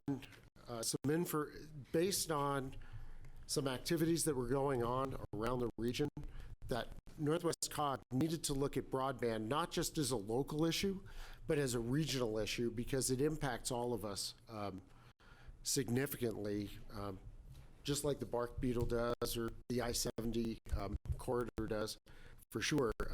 And so in 2013, a regional broadband strategic plan was created, talking about giving us a baseline of where broadband was in the region and what kind of capabilities were needed and where the gaps were. One of the gaps was actually and recommendations, besides legislation, which admirably you did exempt yourselves from Senate Bill 152, which was very onerous on local governments, and it really made it hard to do broadband, or for you to be even engaged in broadband at all. Even providing Wi-Fi, public Wi-Fi, is actually prohibited by a strict reading of Senate Bill 152. So one of the recommendations was to bring a coordinator in to help bring together all the counties in Northwest COG, and we also added a few. We added City of Glenwood Springs. They wanted to be involved. We added Rio Blanco County. At that time, we also added Moffett County and Routt County to the equation, almost forming a full circle and a full ring around the region to try to help work together to figure out how we could tackle this issue of improving broadband, cellular, and with my hiring, we also added public safety communications to the mix as well. I was brought on in April of 2014, and Pitkin County was one of the first members of the COG to take advantage of my background and skills when we started talking about, well, okay, how do we figure this out and where do we start in the whole process? I'm a subject matter expert in public safety communications and also in broadband communications. I've done extensive consulting worldwide, and I took this job because I looked at the challenges that we still have in many cases in in the Northwest COG region and said, this isn't any different than the work that I did in Azerbaijan or Uzbekistan in terms of a lack of connectivity between the region. And it's an interesting solution. As I looked at my job and my position, I looked at this first of all as an opportunity to help support local governments' initiatives to help move their broadband programs forward. So whether my role was to bring people together as part of a steering committee to share ideas, and certainly you've seen that data exchange happen, and it continues to happen between Steamboat Springs, Pitkin County, and Rio Blanco County, and looking at how each of those areas are rolling out broadband. I will say that Summit County is now looking to you for the lessons that you've been learning to look at their program and how they improve broadband in their county. So it's an extraordinary cooperative environment. My steering committee that includes both Phyllis and Kara, they've been extraordinary partners, helping us look at the issues, bringing new perspectives to some of the issues, and then allowing all of us to work collectively, as well as bring some of my consulting expertise into the mix to provide support for your local initiatives. And that's where we've gone. But as I looked at the problem of broadband being a much more regional issue, I realized that we all had a common problem. And that is when your one fiber connection to Denver goes down, or your two fiber connections to Denver go down, because there's a fiber cut along I-70 somewhere, or a provider goes out, it's not just your problem. It's the entire region's issue. And this has been an issue that we've been talking about regionally for a long time. And at the urging of my steering committee, and this began last summer during a meeting we had at the Mountain Connect conference, I was urged to look at the possibility of creating a regional transport network. At first, the concept really started to look like, oh, well, we're going to go and buy our own fiber and light our own network like other regions have around the state of Colorado. I looked at those initiatives and realized that we're already fortunate to have multiple fiber optic and microwave providers that can deliver a network to us, and we don't have to build it. We just have to find a way to bring it together and have a potential, and look at a partner to manage the network for us. And so the concept was born, and last January, actually it was John's first broadband meeting, we started to build a map. And I've been working with a network provider to build a map. It's an eyes-only map right now, so I really don't want to share it. We do have some concerns about incumbent carriers potentially seeing the map and saying, oh, no, we're not going to sell those circuits to you. But essentially the concept is for all of us to be able to share a transport network, as opposed to just buying broadband bandwidth, which is buying buckets of bits, for us to create an open transport network, essentially a highway that everybody can jump on, whether it's a county, a business, an internet service provider, a broadband provider. We'll be able to provide a potentially very cost-effective information superhighway that will allow people to get broadband services and deliver broadband services at lower costs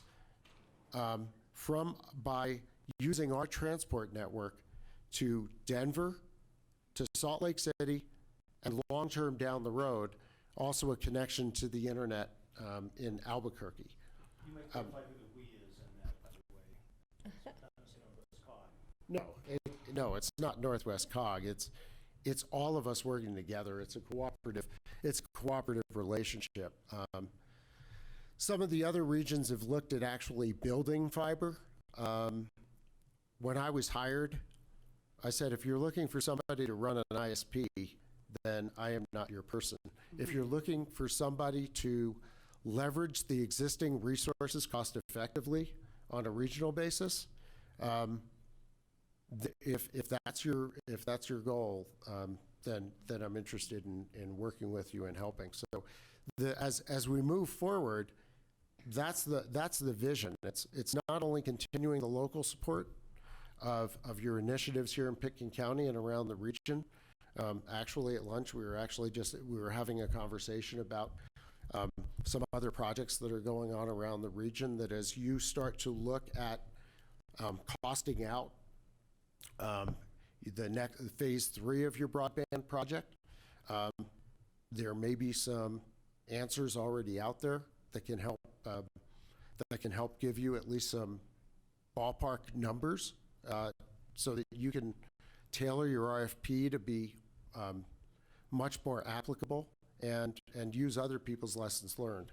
And then we're going to move on and try to at least price out this network, and then I'll present that to the Broadband Steering Committee, and certainly they'll present it, bring it back locally to see if it's cost effective and if it makes sense for us to do together, and if it will really result in more redundant access and also more cost-effective access to Denver.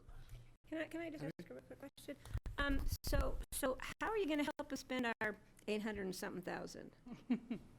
Oh, we already got that spent. How are you going to help us spend the next 800? I don't think there is another 8. Yeah, but to underscore what Nate's saying, his focus has been technical assistance for specific initiatives in different places, and he's still available for doing that, and he's still going to continue doing that. But the focus now has shifted to connecting between those different initiatives, and I think that's if you're going to elevator speech, what he's talking about, it's that shift from technical assistance to Pitkin County and to Red Cliff and Meeker, to, okay, how do we find a way to connect the dots?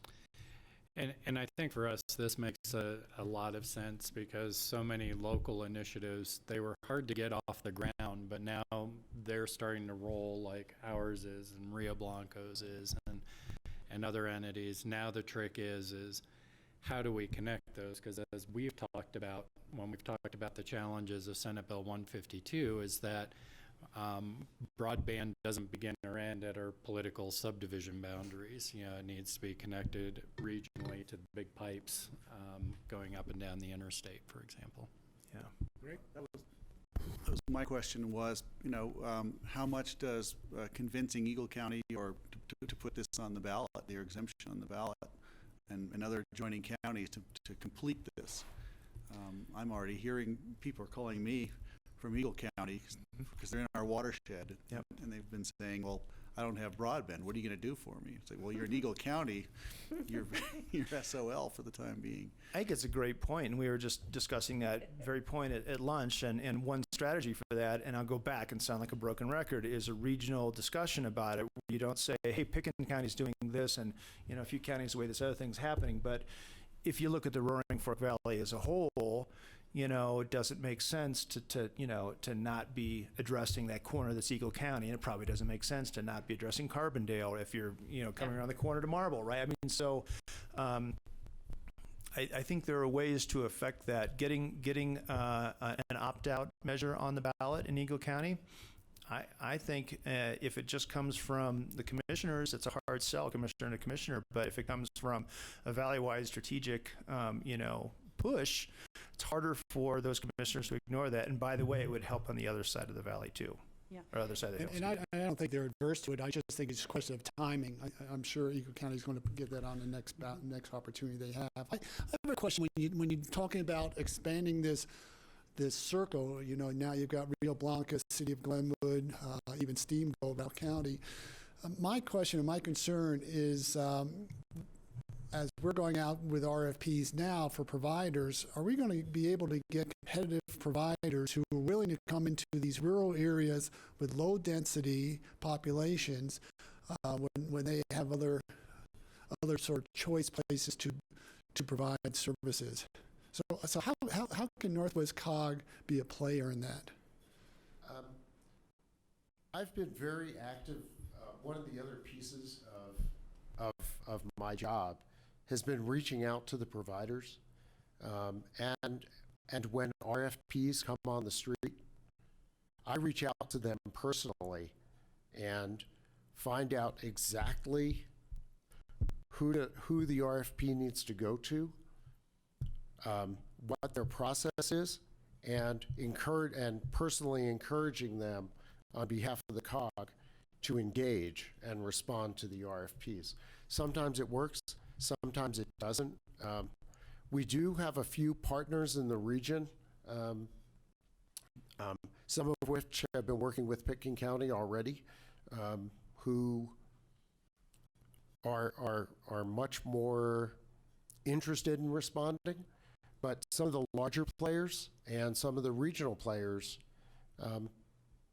look at Pitkin County and they do see an opportunity. So it's a matter of making sure that they know the RFP is out there. They're encouraged and invited. Some of them just want an invitation to the party, and to realize that some of them also look and say, wow, I'm not sure that they really want me to play.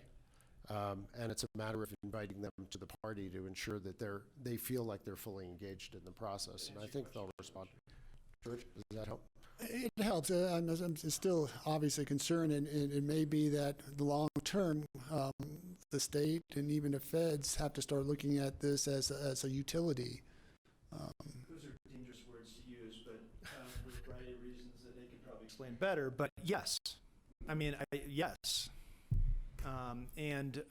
The reason these efforts are necessary is because a purely market-based, model by legacy providers is not getting it done.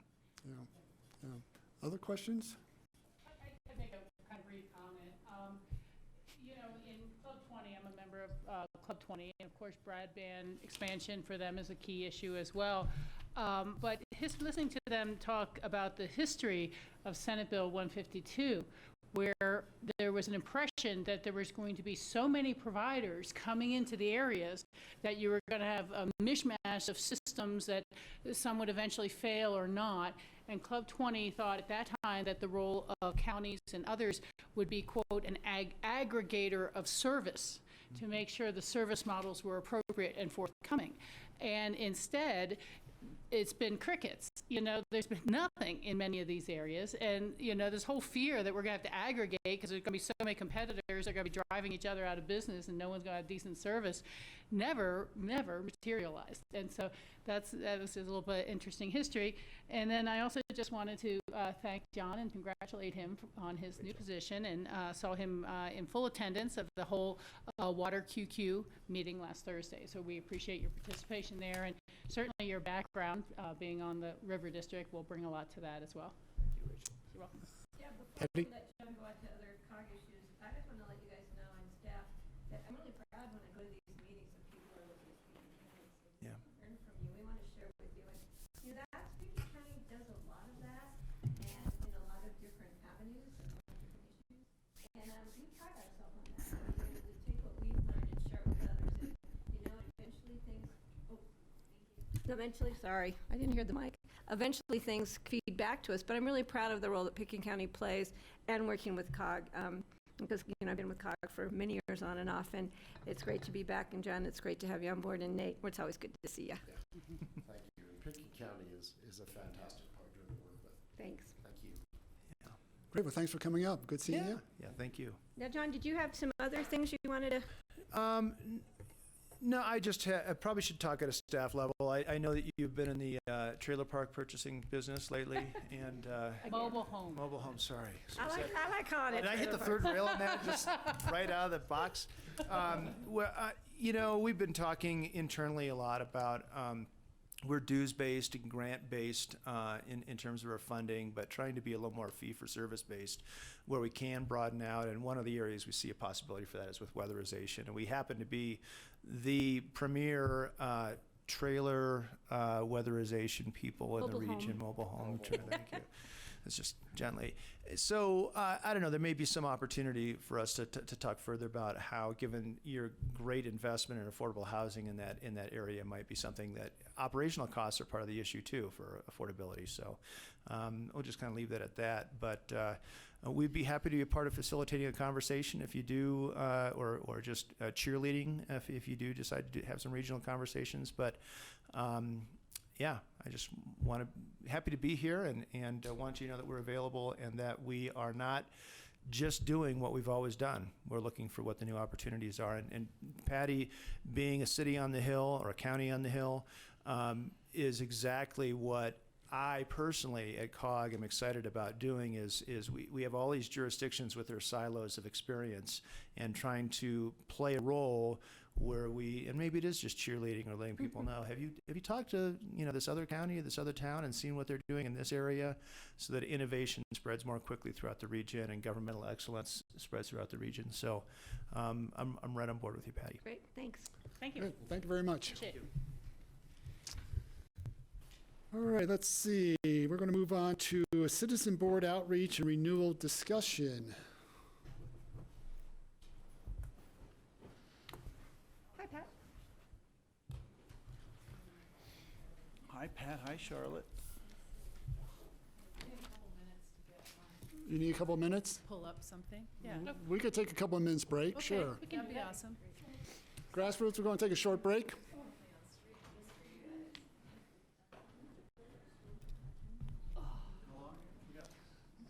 5 minutes.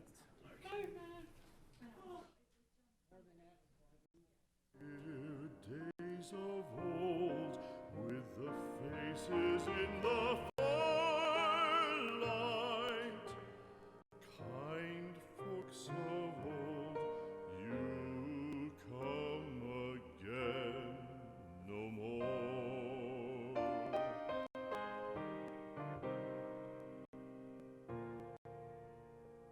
Home was home then, my dear, full of kindly faces. Home was home then, my dear, happy for the child. Fire and the windows bright glittered on the moon. Okay, we're going to now have a discussion about a citizen board outreach and renewals. Hi.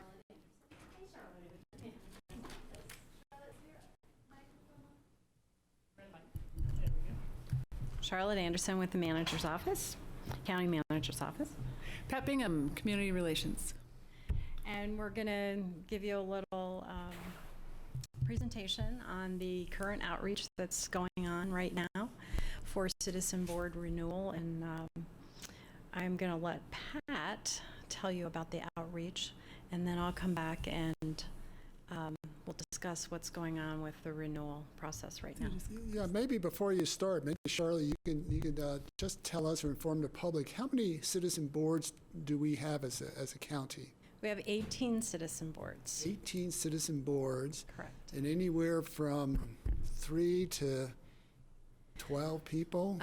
Usually 5 to 12. So maybe an average of 6 per board, 5 per board? 5 per board. That's quite a lot of citizens who actually volunteer to serve all the citizens of the county. It's very impressive.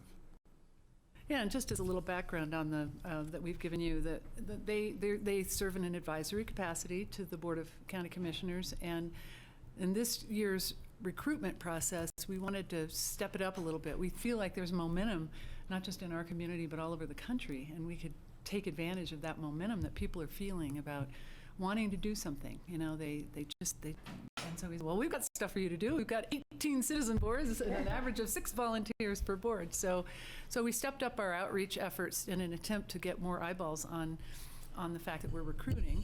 And so we're going to run through really quickly. You want to operate that? We put a banner, we put a digital banner in the Aspen Times that people can click on and go straight to the Citizen Board page. It sounds like we're getting a pretty good click-through rate on that banner. We have an underwriting announcement on Aspen Public Radio that's been playing. We've done some, we've put it on our Facebook page and had, a lot of views. And go ahead. And Greg Poshman, our new county commissioner, did a great little push on his Facebook page of his own, which was helpful. And that's the ad in the paper. Keep on going real fast. And then we reached out to some local groups, the young professionals. I thought, why not protect our winners? I was trying to think of places to find a younger audience. Citizen Board liaisons. We pitched a story to the Aspen Times, and they actually did a front page story, and they interviewed Greg and John Peacock just last week, which was great. That's really good publicity. Okay, is that the last slide? So we missed a couple slides. But at any rate, we've done everything we can think of to get the word out. Now it's really up to the citizens. We can only inspire them so much, and then it really is up to the people to be inspired and say, yeah, I think that sounds like a way we could really contribute. So Charlotte can report to you about what kind of response we've gotten so far. There's a deadline coming up on March 17th for renewals, and she can explain how that works. Okay, so yes, since packets were printed, we have had 8 applications. Wow. So we are going to push back the renewal presentation that I originally had scheduled for the 21st, and then we pushed it to the 28th, and now it's pushed to April 4th. To accommodate getting all of those members, those volunteers interviewed. So I just kind of gave you a few tables here to just kind of give you general information. The number of meetings that happened in 2016 is in your packet, and that's a list of all the boards and the number of times that they've met. Then I've got the expiration terms and the renewal folks that are renewing and resigning on this chart, and we have heard from everyone who's up for renewal, and most are renewing. There are a couple that you see, Basalt Library, George is on that interview board, and they have replaced both Carolyn and Karen, who were term limited. Yeah, I was going to note, it wasn't really a resignation versus a term limit. True. Limited. Yeah, they were term limited. So, and then Senior Services Council, those folks have to rotate off after one 4-year term. And then Healthy Rivers and Streams, their term is not actually up until September. So we will begin advertising a second round beginning in mid-July or so for those terms. Then I kind of gave you an overview of all the boards, their terms, whether they're term limited or not, and whether an interview is required or requested by the board. So I also, I wanted to thank you and kind of look this information up. If you remember, in 2015, we asked for boards to go to a 4-year term instead of a 2-year term. And so I looked that information up, and in 2015, we had 38 positions that needed to be renewed with. Every year. Yes, and in 2016, we had 30, and this year we have 13 positions. So the terms are beginning to be staggered, and there's less folks that have to go through the renewal process, which I think, people are like, wait, I just renewed. So that's a really positive thing. So, as I mentioned, we do have these new applicants coming up. Most of them I'm trying to get scheduled for March 28th. I haven't heard from all of them. I have one, Peter Loris, who cannot make it on the 28th, so I'm trying to squeeze him into the 21st. And I'll just open it up for questions. Sure, thank you. Patty? Okay, I was looking at all the stuff you guys have done, trying to think of something we haven't done, something new, and I came up with an idea. I think we need to have a board fair, like the city, like they have a job fair. I think we need to try and do, because a lot of people come to those, because then they can see stuff from all of the boards in one room. Maybe you have the board liaisons, and if we can, members of people who sit on that board to encourage people. But then people could shop the room and see what they might be interested in. And I don't know if we wanted to do, you know, one in an hour during the lunch hour and one in the evening after work. I just was trying to think of something kind of outside the box, because, you know, the job fairs have a huge turnout. So, I mean, maybe that's something we should be talking about doing. It's good. I was thinking about you, Greg, when I said, what can we do that's different? So, Sure. That is a good idea. Yeah, free beer. No. There's money involved in the job fair, but beer. but it's a thought that maybe it's something we can do to get people, you know, then they can see everything at the same time. A lot of people would rather do that than scroll through a website. And that's a good idea, because one of the people we just had applied for the conflict committee pool, which is not actually a citizen board. So I had to go through and tell her, you know, okay, this board has never met. Do you want to be involved? So she's actually going to also apply for the Senior Services Board, but that would be a good opportunity so that people to look people around could, and get explanations. Right. But just a thought. Good idea. I think we should actually talk about it.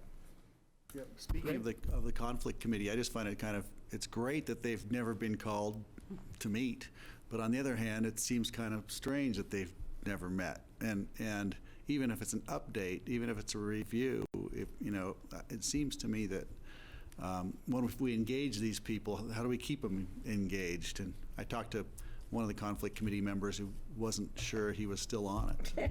If it goes on that long, I think it'd been 10 years or something. So it seems to me that it may be reviewing these and seeing where something can be done.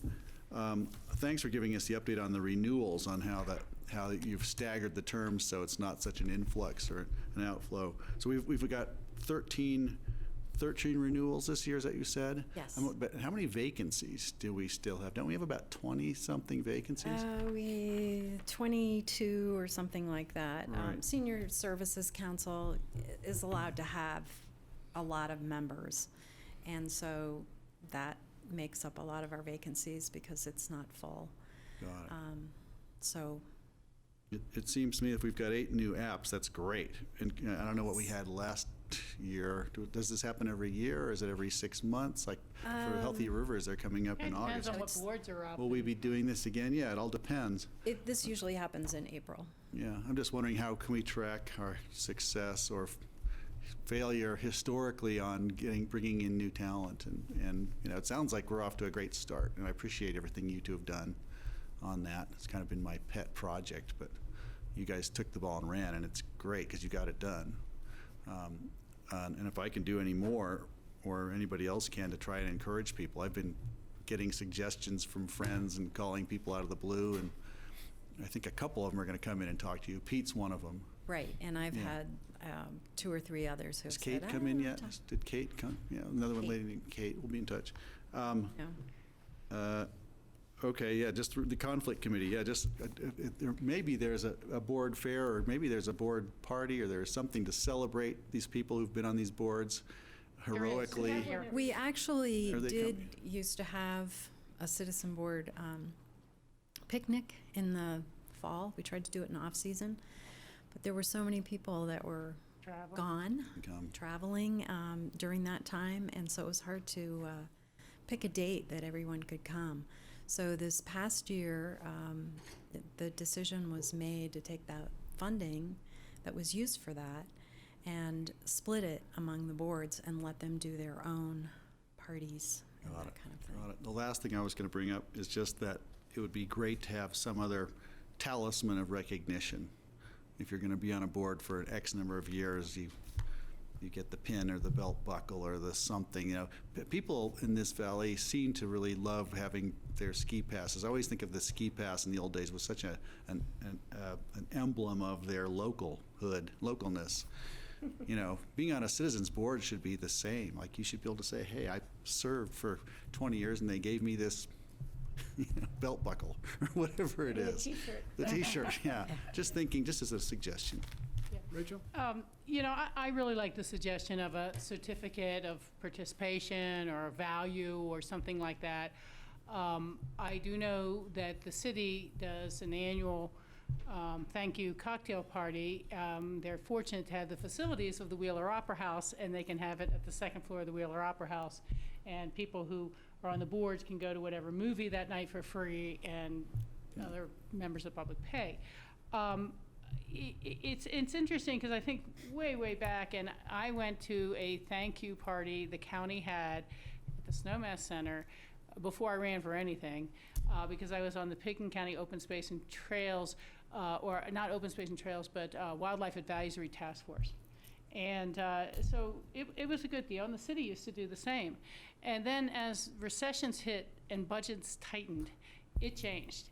And I do recall very clearly Eve Homeyer saying she wasn't coming to the dinner because I do not serve or volunteer in order for people to pay $50 for me to have a dinner at a restaurant. I mean, she was just, it's not why I serve, you know, and others may appreciate it more, others less. But I do think that the afternoon parties that we've had, either you have staff outnumbering the actual attendees, or we've had terrible weather. And things like that. So I continue to work with that. The city also at that thank you party has an annual gift, and it's selected by staff. It's a little different. I know we've been doing calendars, and they have done things like a binder one year, and then or a hat one year, or gloves one year, or scarf one year, things like this. I don't know what they're up to now, probably repeating the cycle. And so I think those sort of things are very nice tokens and good appreciation. I certainly can see finding a way to budget for that. But on the last point, I just want to throw a little bit of caution out here. You know, if you got on a board like Healthy Rivers and Streams, and you've put in your 2-year, 4-year term, and you really are up to speed now, and then it's like, well, thanks a lot, Greg, we appreciate your 4 years, but look, we got 5 new applicants here, or 2, and we want new blood, so bye-bye. You know, I think that turnover question is really challenging, and some boards maybe need new blood, but other times people are applying, and I think it can raise false hopes because the person, the vacancy, we always advertise as terms end, but that doesn't mean that the existing board member is not reapplying. And so you might have people really put a lot into that resume and their time and their effort, and they come in and it's like, yes, you're very good and you'd be great if we had a larger board, but I'm still going to support Joe here for renewal as a thank you for the time you've served and because the expertise you already have. So I guess I'm just saying you have to be careful that we're not building up a lot of false hope for people that they're going to be the one to get in when, you know, and it's one thing to be competing in an open seat against 4 other novices. I think people feel a little funny when they find out later, you mean the guy who's been the chairman for the past 4 years is reapplying and I'm competing to knock him out of his seat? You know, people, so you do have to be careful. There is that side of this as well. Because a lot of people, when they serve, they enjoy it and they want to continue. And they don't want us to be the ones to say, this new person who's been in the Valley 3 years, or this person has finally decided they want to learn about this subject. You know, so new blood is not always necessarily the right blood. Point taken. I can take that point. Yeah. It's a challenge. When it goes to 20 years. I lost my thought here. You know, I think it's great that you're doing a lot of new and innovative ways to do outreach and let people know when and what boards are available for to serve on. But my question is this a problem? Do you see this as a problem in terms of not having enough people who are applying to serve on boards? I would say that there's a problem with certain boards. Let's just take the Weed Advisory Board for an example. That's a tough one, and It is a tough one. And if you'll notice on this slide here, there's an 8-year max on the terms, but we don't enforce that because we don't have people apply. So a few boards have that problem, but as to Rachel's comment, I've not only had that conversation with some of the people who are applying, like, is this a waste of my time?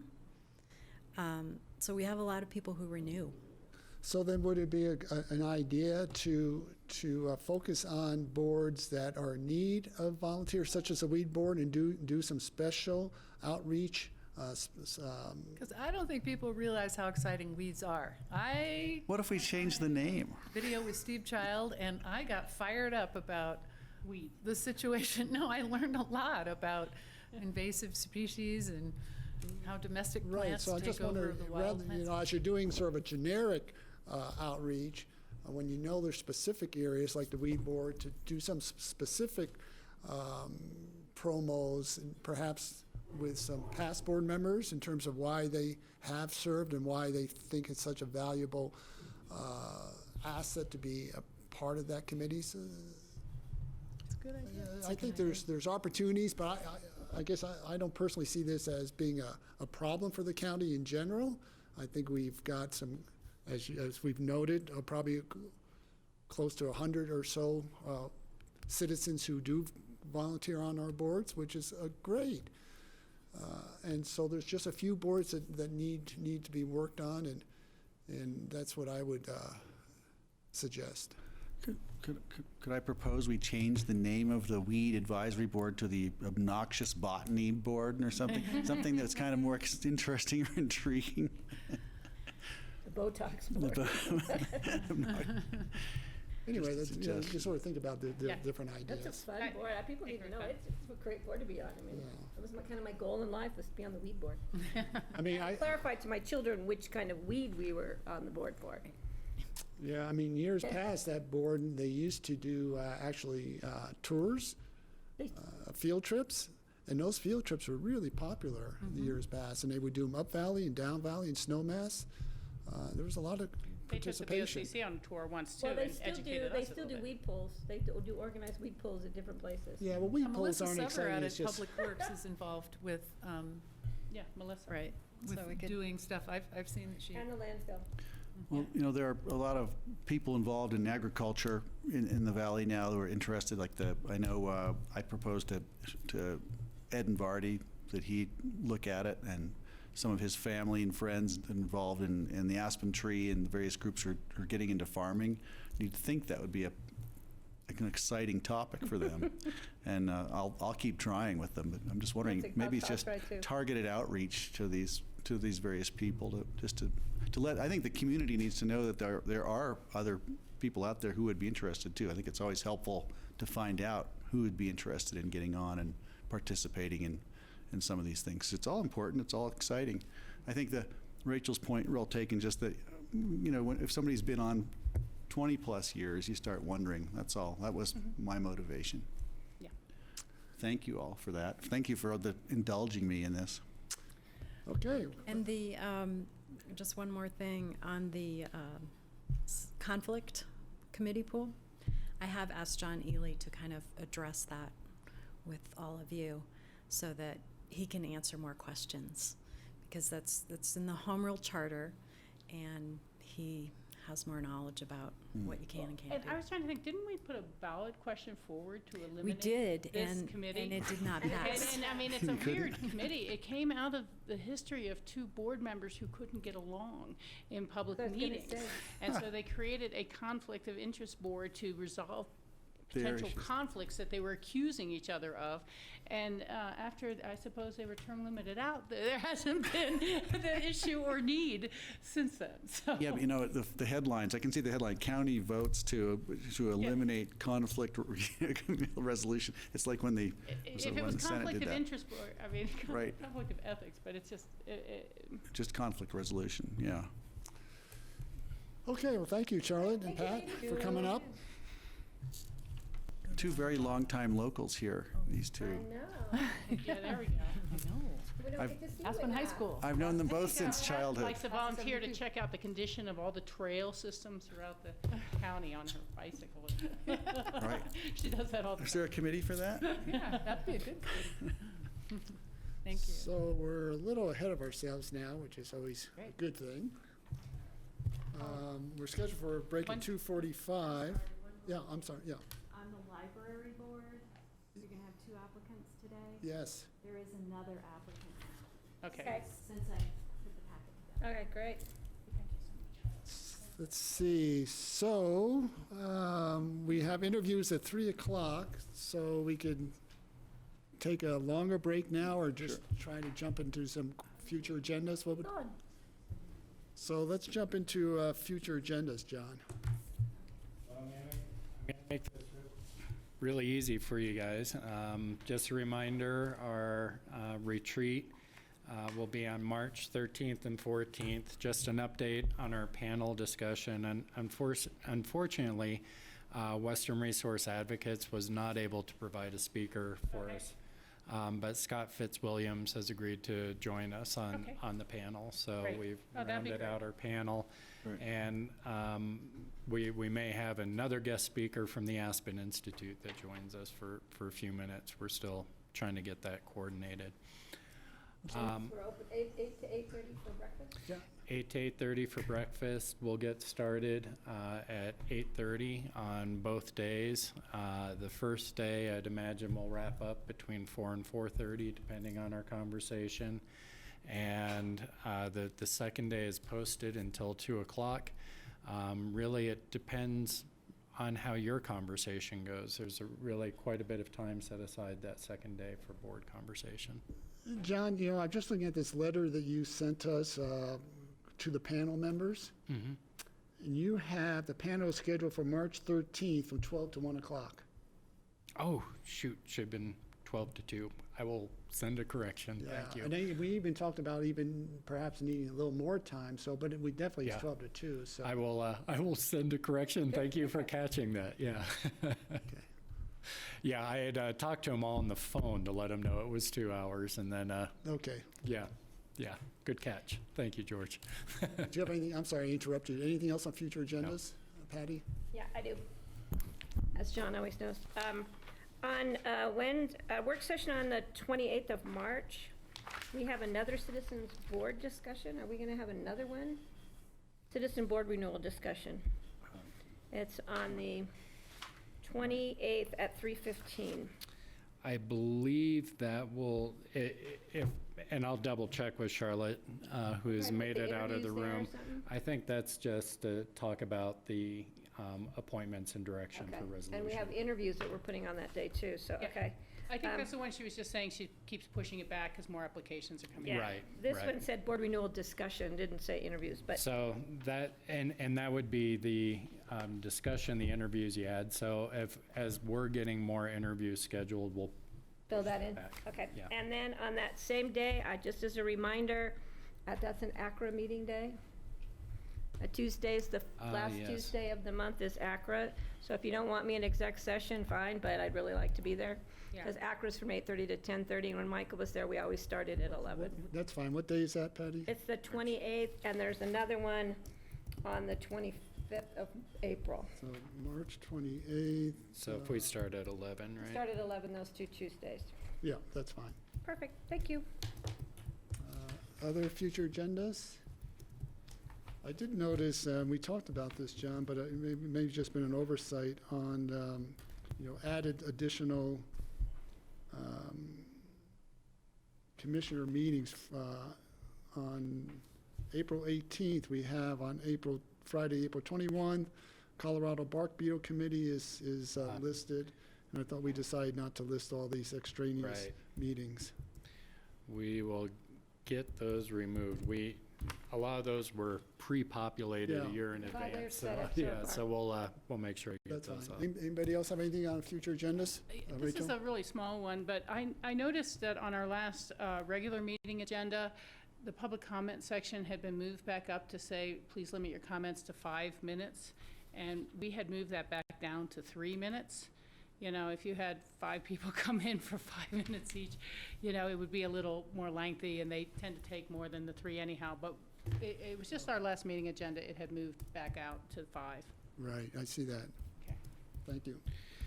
And then I guess I just note too, Rachel had requested a work session on the assessment rate because of Gallagher Yeah. changing. We're going to target that for later in April because we should have our initial numbers from the assessor's office about what's happening, and we can do a better projection for you. Okay. So that is on That's a the good radar idea. screen. Okay, thank you. Okay, anything else? If not, let's take our break now. We'll be back here at 3 o'clock for board interviews, speaking of board committees. Okay.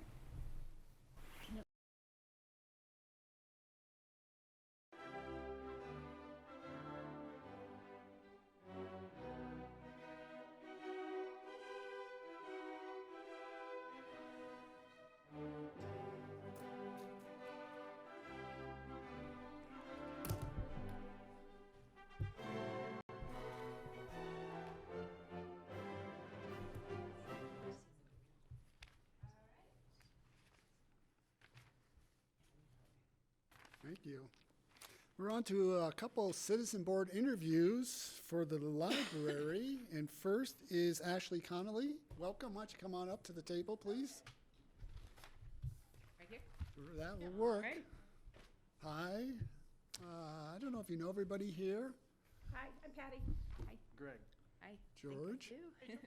Yes. Well, Ashley, I'll start. Thank you for first applying for the library board.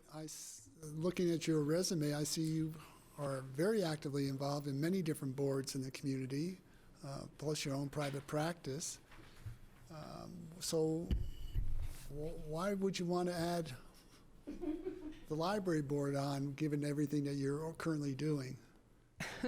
Well, you know, truth be told, I'm a full-time mom right now. I have a 6 and a 4-year-old, and I think when I clicked my resume, I forgot to completely update it, and I tried to go back. So right now, I am full-time mom and have stopped seeing clients. So I have some time. I've got a kindergartner and a 4-year-old, and I've been on a board through the Health and Human Services, the Citizen Grants Board, but I'm not doing that right now. So I'm kind of at this place in my life. My oldest is in kindergarten. My youngest is going to be 4 days a week. I saw when this board meets on Wednesdays, it works with my schedule. And so I believe so much in civic engagement and giving back. And I actually feel like at this time in my life, I have a little bit of time.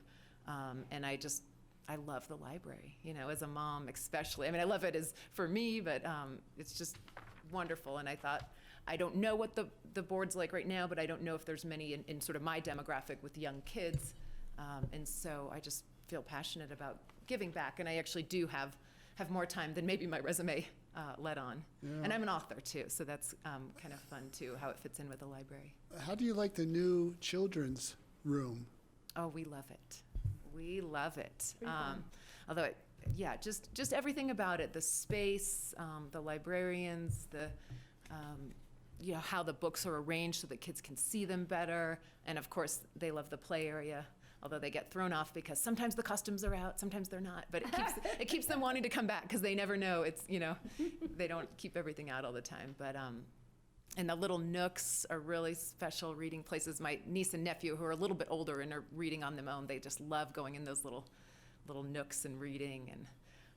And we try to hit, my school schedule hasn't worked to do the story hours, but I used to when the kids were younger. Always went to the story hours, which I just love. And I actually use it, sometimes I do little workbooks with the kids, and we call it mommy school, and we go to the library, and everybody's just so nice there. It's just wonderful. Yeah, great. That's good to hear. Thank you. Patty? Well, so Kathy, help me with this. It looks like The position we have open for is John's. And John, just so you know, we were just talking about this earlier. John has been on the library board. It's John Kelleher. He came in and filled somebody's position, right? So, so that, we have John, and then we have, I think, two, you and two others that are applying. So we have a kind of a long interview process going on ahead of us. We just had a surge, thanks to Greg, a surge of applicants for different boards, but, so we're kind of expanding out the time frame. But it's fun. It's a great board. We do great things at the library, so it makes it really fun. And, you know, Kathy's been at the library for a few years, so she knows her way around. And so, you know, she's great to work with. So we'll just have to see how the rest of the interview process goes. You have great credentials on here, very interesting credentials. And on a little side note, just in case you want to do a board that's really fun too, is the Weed Advisory Board. I sat on it. It was kind of like my goal in life was to be on the Weed Advisory. It's noxious weeds. And you can bring your kids to that one. Oh, okay. There you go. That's true. Thank you. Thank you for applying. Yes. Yeah, and thank you as well. I think Patty has said it.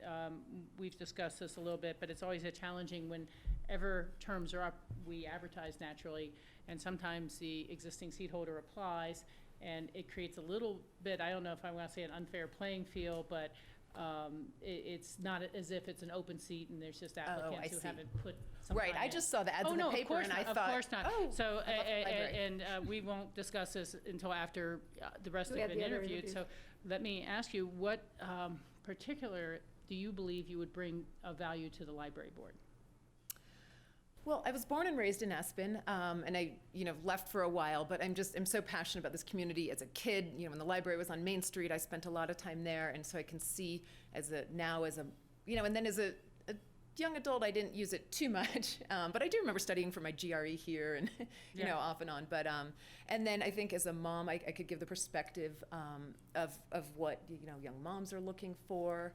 I feel, I'm just a passionate advocate. I think there's just so important to keep the library, because there are some people that are like, oh, books aren't relevant, but I see so much as my background as a psychotherapist and, as a mom, is just how important, yes, we want to integrate technology into the lives, and I think the library has done a great job, but I could maybe help with that aspect and what people are using, but also to really keep it, the importance of holding a book for these kids, and and I think also increasingly for adults and letting adults know, because I tell my friends all the time, oh yeah, I get these playaways and I do this, and I'm like, what? You can do that there? And so I feel like I could be a voice to my generation of like all of the things, because I think there's just a chunk of the population that just never uses the library because they don't know. They really just, and so I would hope I could, get more people involved and passionate. And I was quite shocked personally when the expansion didn't pass, because I was like, who could say no to a library? But there is this sense, some people are, do feel like, libraries are beyond their time. Like you can get an ebook, but the community that the library offers, and, I love having books in my home, so I like to go to the used books and get it there and bring them back. So that's what I hope to bring. Appreciate that. Is passion. Greg? I just want to thank you again for coming in. This is great. It's wonderful to see your enthusiasm. And my first question is, how can we focus and take advantage of this incredible opportunity you're giving us for some board? Whether or not, I'm going to say, are there any others you'd consider applying for if this one doesn't come available this time? I don't want to put you on the spot, but I'm just thinking, wow, I wish we had you as an evangelist for so many of, the library as well as so many other things. I do feel like, especially given the political climate right now, and I know we are blessed to live in a pretty progressive community, but I do feel like civic engagement's important in whatever capacity. So, I applied because it was open and seemed to be the best fit. But certainly I'd be open to having conversations. I mean, I really know nothing about the weed advisory or, some of these other things. So Right. So I wouldn't apply. But if there's a need in the community and you or somebody sees that it's a good fit, clearly I do feel passionate about the library. But if what I'm understanding, there's a, somebody that's already on it, I get it. So. Well, yeah, are we going to interview John? Yes, We are? we probably will. When there's other applicants applying for a position, we do. I just didn't see him on our schedule. Yeah, Kathy, I have a question. Are there any other are there standing committees on the library, and what would they be? So I'm Kathy Chandler from the library, and no, there aren't. But in the past, there have been times when there were big drives to get board members, and we have been very fortunate with the library board that there always is interest in being on the library board, and there have been times when the Board of County Commissioners have appointed people, and we've changed the bylaws and put them on as alternate members, so that you kind of have people in the wings ready to move up when other people decide that either they're going to move away or whatever. So that might be something to consider, because I do think, we've got kind of an embarrassment of riches today. And and then what would happen in the bylaws, if somebody's absent from a meeting, then the alternate becomes the voting, they move up and they vote. But the rest of the time, they're just there at the meeting, but there's not really that many things that ever get voted on in a given year. It's kind of like, do you approve the budget to come over to the Board of County Commissioners to approve the budget? So anyway, it's not a real bummer to be named an alternate as opposed to... And I mention that because the Basalt Regional Library actually has committees, and it's a good way for people to first get familiar with the library, and then also if there are highly qualified applicants but there aren't any seats, it's a way to get them into the system. Similar to an alternate would be the similar idea. All right, I was just curious. Right. Okay. Well, thank you very much, Ashley. Good seeing you. Thank you. Appreciate all you guys do. Thank you. And let's see, Elizabeth Nix is on. Is it Elizabeth or Liz or? Elizabeth. Hi, welcome. Thank you. Thank you for applying. Thanks for giving me the opportunity to talk to you today. And let's see, I'm just curious. We were just talking about different boards and opportunities and being involved in the community. And are you, I can't tell, are you, you actually have served on a few different committees. Are you serving on any boards or committees currently in the community? Well, I'm on the steering committee of the Aspen Writers Network, which is a subgroup of Aspen Words. It's for working writers in the Valley. So I'm very active in that, and that's the only board that I'm on, or committee. It's not even a board. Okay. Excuse me. And so what do you think you would bring to the library board? Well, I guess first I should start by saying that I saw, Commissioner, your post on Facebook that, yes. And then I heard it on Aspen Public Radio and read in the Times that you were looking for new blood, new volunteers for citizen boards. And I've been looking for ways to get more involved in the community. And the library is an organization that I really admire and care deeply about. And I am a very active user, I would say, on three fronts. First, certainly as an avid reader, but second, in my work life, I'm a professional writer. I write primarily for the History Channel, so I am here at least once a week. In fact, just finished a story about the vice presidency, and so I'm constantly checking out materials and working here. So I engage with the library that way. And then sort of the third area, I'm the mother of a first grader at Aspen Elementary School. So since he's been very young, we've been coming to the library and participating in different kids programs, and I care tremendously about inspiring him to become a lifelong learner, and I love what the library does. My son has developed a really nice friendship with some of the librarians in the children's department, so I just want to do, I would just like to be, if there's anything that I can contribute on that front, that's why I'm here. Great, thank you. So, Patty? Yeah, we just explained this earlier. We had an earlier discussion today. We do have a sitting board member whose seat is the one that's open, and he replaced somebody midterm, so he's coming back in for interviews. And then we have, besides yourself, two other people that we're going to, so far, two other people. And we've kind of extended the process out, so we probably won't have any decisions until, just to give you a time frame, till probably sometime the first part of April. And we also have been looking at all of our volunteer boards. So we have openings kind of across the board. So we encourage people who want to become involved in the community to maybe look at the other boards too and see if there's something that might tickle your fancy in there that would be great. But you have great, because I write, but I haven't been writing as much as I probably should. I need to get back into it. So I love people that have a passion for writing. Yeah, I kind of like to do short story kind of stuff. And excellent. I kind of have them tucked away in my, nobody's really read them yet but me. Great. But who knows, one day. But yeah, so thank you for applying, really appreciate it. Okay, sure. And appreciate your interest in our library. Okay, great. Okay. You know, I was going to ask, you own your own business? I do, yes. And so that would give you some experience with managing and overseeing a budget and that sort of. Definitely, yeah.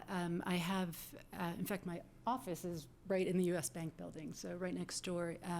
And I own a web development, design and development firm. So we develop websites for companies in a bunch of different industries, both here and outside of the state.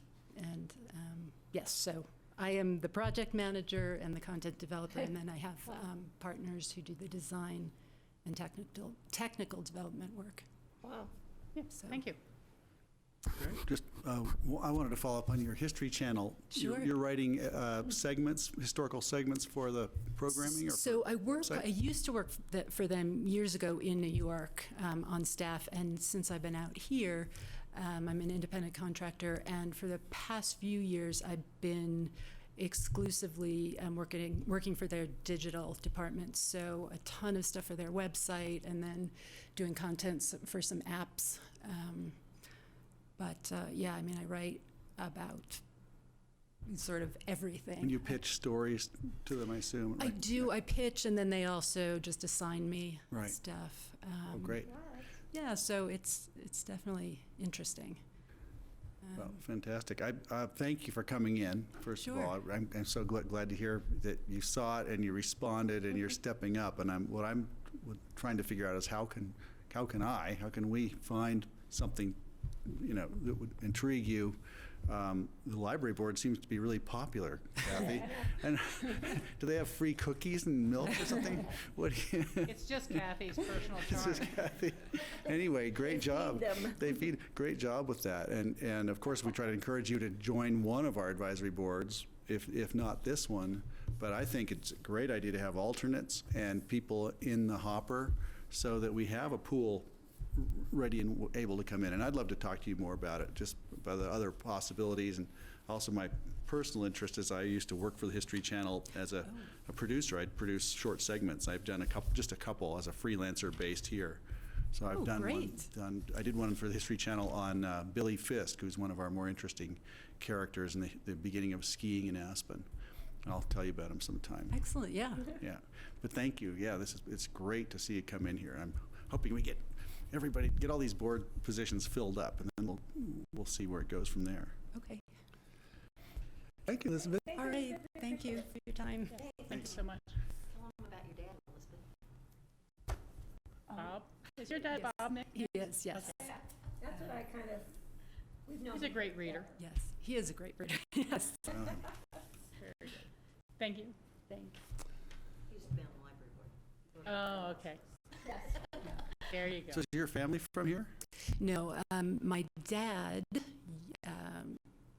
used to live here. He's now back in Chicago. He still has a place here, but Oh, he did? yeah, he just had some health issues, but He was over in the neighborhood. right. But he's in good shape now, so maybe he'll go back. Tell him we said hello. I will. Thanks. Thank you. Okay, we're going to go on to open discussions. We missed that on the printed agenda, I just noticed, but It's on the, backside? backside. Oh, There it's you on the- go. oh, there's a whole nother agenda over on the Yeah, backside. yeah. I thought They we were, always I thought caught we were me up basically with that. done.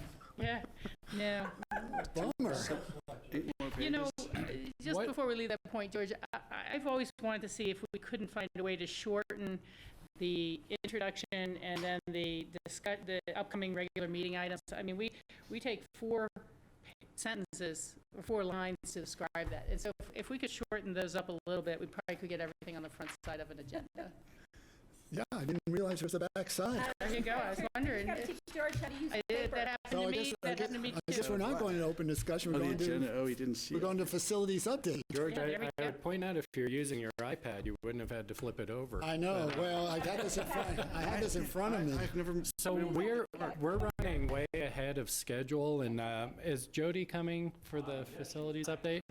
You want to try and touch base with her? Maybe we can do some other open discussion items first. Would that be okay with you, George? Yeah. Sure. I thought we were done. So open discussion. Yeah, so Rachel had sent out an email. Here, I'll walk these around. Both Patty and I received it, and when I talked to Patty, I said I would forward it to I John. just sent it on to, I still have it, I just sent it. I got a copy. You've got a copy. Do you need a copy, Rachel? No.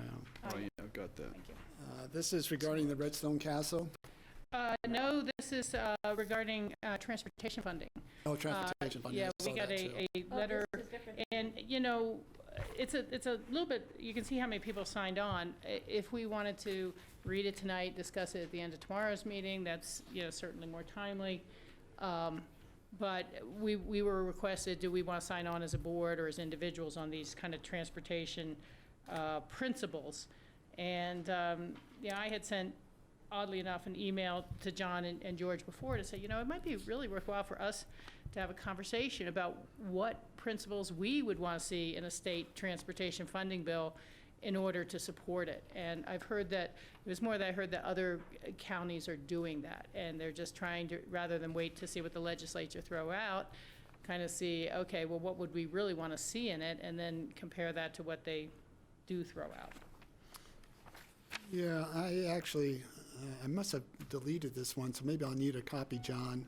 After. But I remember when I looked at it, I had some questions in terms of what they were really, at least that letter, what they were asking Pushing us for. to sign on, because they were talking about a need for multimodal systems, which I agree. But then they were talking about seniors and disabled people and the needs for bikes, and it just didn't make sense to me. I would agree with you. I'm not sure that it's as succinct or as best worded as possible.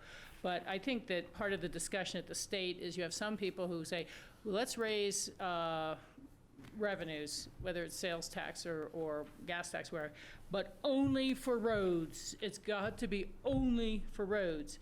And so these kind of traditional things that have been, you know, more alternate routes to where you're going, just like we just saw with that, you know, mobility study, would be excluded from future funding sources. And so it's been a kind of raging battle with some who believe they've gotten at least the concept of 30% of the funding could be flexible for mass transit and trail connections or sidewalks or whatever is necessary for your individual community. But other communities could take that 30% of their money and use it for just roads if that's what they wanted to do. Because any increase in revenue to CDOT would go to the Highway Users Trust Fund, and then there would be the share back to counties as well. So it would increase our road and bridge budget a little bit, but I think that's the discussion. They're trying to put down a marker that it's not just cars. Patty? Looking at the signatures on here, it's across the board, it's not just Western Slope or Front Range. I think Pickens County needs to have their name on this. It's just broadening the horizon of transportation funding. Shoot. Hi, Mike. It's just, we just need to leave it on because I always forget. We need to, because it's just broadening the use. It's not really getting down to the nitty gritty because we're not there yet. But I think we just need to have that conversation brought to the table at the state level so they know we're thinking about it. And if you read through it, it does make sense, though, just when they talk about seniors and disability, it's just options that they've listed. So I think our names need to be on it. I think we need to move it forward with picking counties on there. If you look at the list of people on there, I think we're being good company. I'd agree with that. I would agree with what Patty says about that. I'd love to know more, certainly love to see how it's going to be divvied up and exactly what they're talking about. Multimodal transportation options doesn't tell me enough yet. It's a new enough term that I'm not quite familiar with it yet. It's broad. It seems like it's pretty broad, but certainly it's hard to disagree with it that it should be open to other alternative transportation is what I'm looking at, and alternative public transportation. So I think I would sign this. Yeah. George, if I can. Yes. Yeah, you're really right on, Greg. And the thing that is important to keep in mind is any new transportation funding measure is going to be referred to the public for a vote. Right. And so these are people, again, just trying to stake out and say, hey, if you want to get our supports for it, it's got to include transportation options of the future. And that's what multimodal is. It's whether it's a bike trail that connects to a RAFTA station, whether it's a park and ride lot that allows you to use the mass transit, whether it's a light rail line down in Denver, whatever it is, it just means more than one mode that can be used for transportation purposes, destination, more than just, the recreational trail aspect of things. But this is, again, I agree very strongly with Patty. I think she put it very succinctly. I'd like to support the letter. And, it's just, again, saying, hey, guys, you're the one crafting the legislation. Know what your communities are looking for. Right. Okay. So how do we add our name? we'll add our name and I'm not sure exactly how do we do that. Do we need to just email them back and let Conservation Colorado know that it's okay to add our names as a board or as individuals, as however they're doing it? And it looks like for other jurisdictions, for example, Aspen, individual names were added. So why don't I go ahead and take lead on emailing them back saying that they can add, I think, all of your names. And if they need something else, I'll come back to you. Okay. And that's okay to add your name as well, George, or you? Yeah, that's fine. Okay, just want to clarify. Yeah, it's just so it's a little too generic for me. I would like to be more specific, but it's such an early stage that I'm fine with it. Yeah. And at least they're taking the initiative to get something out there, I think, is right, good. Right. Okay. And then Suzanne Wolf, I think, was going to come over with the Redstone Castle letter, but Jody did make it over, and so we can probably go back to the facilities update if you'd like to do that. Sure, George. we can do that. Hi, Jody. Hi. Am I on then? Yeah. Jody Smith, Facilities Director for the record. And I come to you once a month to give you a facilities update on the general facilities and what we're working on, projects, maybe things that will be coming up in the future, and just give you an opportunity to ask questions if you'd like. So the first thing I wanted to share with the board is that we did an internal promotion in our office. If you recall, or maybe you don't know, our supervisor, our operations supervisor, left in November. And we had an opportunity to really look at what our needs were and how we might be able to promote within. And we fully vetted that. And Lindsay Powell from my office has been promoted to the facilities operations manager. So she is now managing all of the day shift, all the day-to-day operations, and it's really exciting for our department. And then we're filling that position, the administrative assistant position. So we hopefully to be fully up and staffed here in the next few weeks. So that's exciting for our department. And the crew are all really excited about this growth and opportunity that she's bringing to them.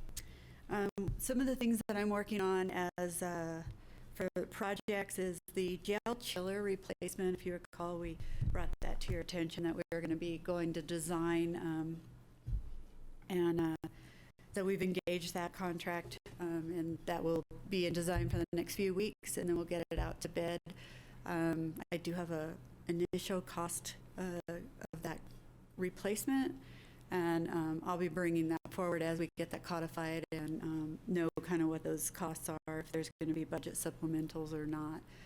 Again, working with Dave Detweiler, who's the project manager on the big project.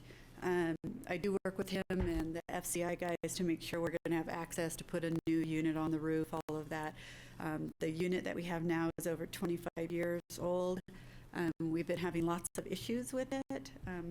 This week, since Friday, we were down one compressor, so we were living on one. Our data center was having some issues too, and that's the backup for it. So really a critical piece of equipment for us, so we'll be moving swiftly on that. One of our favorite topics is the library roof project. We had some struggles along the way early on in the winter. The job was supposed to be done in early December. What we found is that the resources that were allocated to that project were not adequate. And then we had some bumps along the way with there weren't enough materials ordered. So we've been kind of on a standstill, working out the right fix the right way. I have a kickoff meeting with them with our contractor and with our third-party inspector on Friday. Library board member is also on that, and we're going to go up and sign off on the mock-up work to get this thing going again. So I'm expecting it not to get underway again for till April, which is probably better for us anyway, because doing it in the middle of winter isn't the best option. So we'll be monitoring and mitigating for the odor this time, so we don't have the issues of, because that was pretty uncomfortable for many, the headaches and because we're taking that into consideration.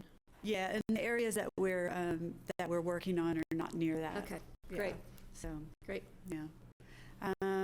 Another project another thing that I'm involved in is that with the purchase of the BOCC office, the 123 Emma, we're now part of a homeowners association or owners association. So I was voted in as the secretary of that association. Thank you, I think. Homeowners association, so much fun. So I think that's just a really good opportunity for us to stay engaged, understand what the issues are. I know that the top ones are snow removal, which haven't been a big issue this year so far, and parking and what that's going to look like for the future units that are going on next door. Who's president? Jeff from Real America. Oh, okay. And okay, next door. Jody, the parking the traffic is going to be a major issue. Town of BOCC, are they going to be sitting in and participating on those discussions? I mean, when Real America finishes that project and that becomes occupied, that is going to be one more nightmare for access in and out of BOCC and onto Highway 82. And so I don't have any answers on that yet, but I know that it's one of the top priorities. I know the Teague property at the very end of the road, and their units, Town of BOCC does own a piece of that. So we all need to get together and start those conversations. Yeah, I mean, I don't know what the answer is, but it's going to be it's already it's a major problem.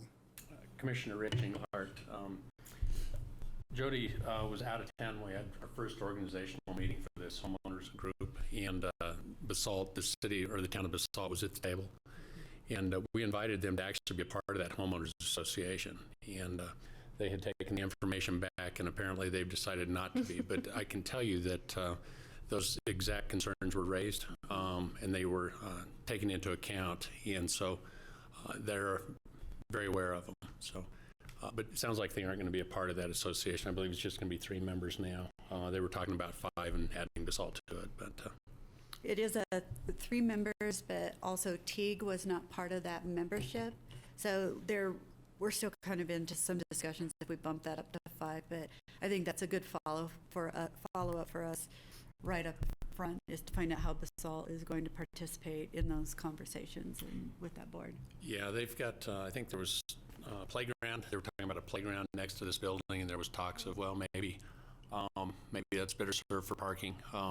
There's some real concerns about what's going to happen whenever that building fills up Because with that, families. that road is part of the association road. It's not it's not the town of Basalt's road. Right. However, the roundabout is the town of Basalt's. Right. And that's what backs up. That's what's going to be backed up. Yeah, exactly. Yeah. All right, well, So- Basalt needs to be an integral player in this. Good. Thank you. Thanks. Good point, George. The next project that I'll be kicking off on Friday with the 9th Judicial Court System is the space allocation and the redesign of the courthouse. I don't know what the better word is to call the redesign, but to minimally remodel that building to accommodate the courts. So we're going to get together. I think there's already like 12 people coming to that meeting to talk about what their needs are, what the scope is, what my scope is, so that we can get that out to bid. We're planning to do design work and for the year of 2017, and then make sure that it's budgeted for 18 and whatever the plan is. And we will be doing frequent check-ins with you as part of our update. We'll be doing presentations as that all comes together. Patty? Grant opportunities, are we going to start opening that door for historic preservation? I think there's probably a bunch of different options out there, so let us know. So we have engaged an individual to help us look at and write grants. There actually, unfortunately, are not as many as there used to be for these purposes. We did talk to the Department of Local Affairs when they were out about the possibility of looking at some planning funding and those sorts of things. So we can look at those, but the opportunities are not as significant as they used to be, and I think that's why you see increased calls at the legislature for the state to play a bigger role in funding courthouse projects and such, because Taking it is more and more an unfunded mandate. Yeah. Yes, it is. Thank you. Any other questions on that? I did want to ask a small question on that. You talked about some remodeling for efficiencies and functionality, basically. And I guess that's going to come back to us to look at it before the request for proposals go out, or no? Before the construction goes. So throughout the design process, we'll be presenting to you, just like we did at the plaza, of those, here's our schematic, so that we'll do those. Okay, because I just wanted to make sure that, it wasn't wish list by a user group that doesn't have to pay for it. Correct. Okay. Thank you. And we've had those conversations up front about, one, because of the historic nature of the building, we want to do as little to it as possible. And because of the way it's constructed, we can do very little to it because of the way the walls are constructed and such. And then there are budget considerations that we made them aware of earlier. Well, and then just again, following up on that and a little bit of what Patty was alluding to in terms of grants, I don't know that there's anything that would be available, quote, for the general remodel or anything. But I'm kind of wondering whether the State Historic Preservation Fund might be a different avenue. And it's not related to the functionality, but I know I've said before, is like if we ever got to a real restoration of the interior, I'd love to see some of the original wood exposed as opposed to the gray paint that has gone over everything. And so I don't know if there's an ability or even a good reason to combine that with this project, but I think it's worth taking a look at. I mean, even if it's just 1 or 2 rooms that, because they're being remodeled in some way, we should do some restoration work as well. There's probably some federal historic too. And so I just, I think that might be a little bit of a way to link into improvements to the character of the building at the same time we're looking at functionality. Yeah, thank you. I know for me, that the stairway and all that gray in the main level that's been painted over. Very That's diminishing. my passion, to get that off of there someday. Okay. Someday before Well, I good. leave. Thank you. Yeah, so, and we're, the fire department's gonna require us to put an exterior stair on there. So we have to look at all of that stuff for their egress, because right now we don't have that, Right, so. right. Yeah, and energy efficient windows and. They can come yeah. right out down into the Sally Port. Well, actually, they could just jump like that other, what was his name, that, Yeah, yeah. Ted Bundy? Okay. What else is going on? Again, we're getting into the design phase of the basalt roof and the underdecking, so that will be under construction in the next few months. You know, it's early in the year, so we're just kind of kicking all of these design things off. The one exciting thing that I'm working on, or the facilities department is working on this week, is finally getting our furniture contract underway. I'll be going to Denver on Monday to meet with our design consultants to start talking about the new building and the furnishings. And again, we'll be bringing that back to the board at some point to look at our what that is going to actually look and feel like, and it's kind of exciting. Do we get, I can take the plastic off all of those tables. No, Do we get color I choices, would like schematic? tables without plastic if I have to sit next to Patty at the meetings. Well, I get caught on it, my arm gets stuck Let to me the ask table. about that. I recall that we received a letter from a local Sandy's office office supply supply. store when the library furniture was kind of purchased from out of the area. And, you know, the question was, well, wait a second, don't you guys have kind of a local priority to support local businesses? And, you know, couldn't we have possibly secured the same brands or types of furnishings you wanted? And so I guess I'm just wondering, you know, you say we're going to go to Denver to talk to the people. Is it something that we can't get through local, you know, businesses that offer similar products, or have the ability to order and furnish with that? Or Well- is it too big a contract? I just don't know. Yeah, and we did a full procurement on that. We Well, did. and I'm talking about going forward anyhow. not Yeah. right now. Yeah. So we actually tried that with the Health and Human Services building. We did a smaller, yeah, this project was too big for So it because- these things do go out for bid, and Yeah. so the local entities do have an opportunity. I don't know that we received a bid from, You can just stay up here. okay. Come on up here, Rich. Yes, we did, on the building itself, we put out RFPs, and the local business did provide the information. They were evaluated, and they didn't make that cut based on their submittal that they had put together. They didn't meet some of the criteria of that.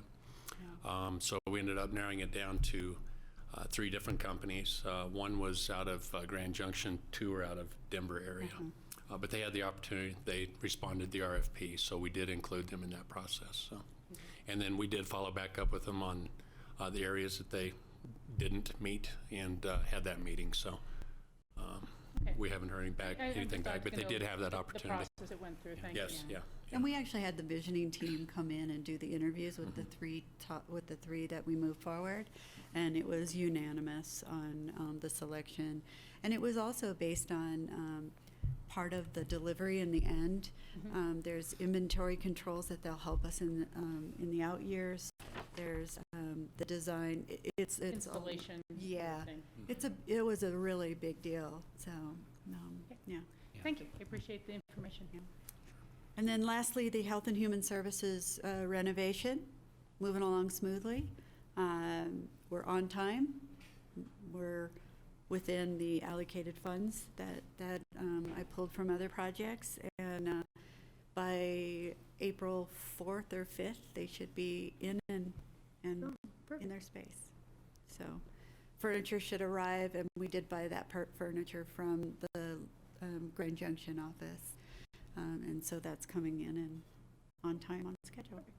Thank you. Thanks. Okay, thanks. Thank you. Thanks, guys. So I did get an email. I was mistaken. They're going to bring the Redstone Castle letter back on the 21st. They're still doing some tweaks to it, I guess. So that Okay. will be in time for the, that will be just in time for the grant deadline. And they have communicated on our behalf back to the people requesting the letter to let them know the time frame. Yeah, and Suzanne Reed, I believe, is working on the letter. Okay, again, as long as they know we're not ignoring and we Yeah. received it, so thank you. You're applying for a grant, a historic Preservation grant. Yeah, I've had several conversations with Steve Carver, who's the new owner of the Redstone Castle, and some of it involved some preliminary discussions on pre-conference information on what they want to do with the castle, and they're not in the loop. They're not in the application process. So he was just trying to let me know what they were planning on, and he was running into a few little snags. He didn't quite understand Pickens County land use code, so I tried to clarify that for him. And then he called me the other day regarding this grant request, and I suggested that he, through Susanna Reed, just submit us a copy for us to have that discussion. And I didn't make any commitments. I said, we'll take a look at it if it's, and we'll see whether we want to support it or not. So we'll bring a copy back on the 21st for the board to look at. Yeah. Okay. Great. And I also received a call, it was, I believe, when I was driving somewhere not long ago. And I think that the concern he expressed, and again, being unfamiliar with our code and not in the process and able to discuss outside of a quasi-judicial hearing, that they wanted, our new code about special event venues was concerning to them. Were they, that, well, wait a second, it's our understanding there's traditionally been special events here, and how does that work? And I said, well, we have to evaluate the impacts on the neighbors, but I do believe that talking to the Redstone Improvement Association and a great many of the businesses and community members there have always liked and wanted the castle tours and different activities that they needed to work with their neighborhood support before, as they came forward for that component. Well, it's much more complicated than that. They have to go through rezoning. The castle property is zoned 3 different zones. Oh, wow. And so they're restricted to the most restrictive zone, which is AR2. And so he's working with staff. He's got Glenn Horn working with him. I said, you've got all the right people, but you just are going to have to go through this process. So Okay. it's a rezoning issue. Yeah, well, this may have been much earlier when he first talked to me. That was the only issue he raised. Twice, and we've just never connected. Yeah, but they offered to give us a tour if we wanted to see the inside the castle, things like that. Okay. I haven't been in, but I talked to him as well. Yeah, and we just have to be careful, as we said, that it's not in, the application is not in ComDev yet, but once an application goes into ComDev, then we really can't comment on that at all. Yeah, to any parties. You can't discuss a in-process application with anybody. Yeah.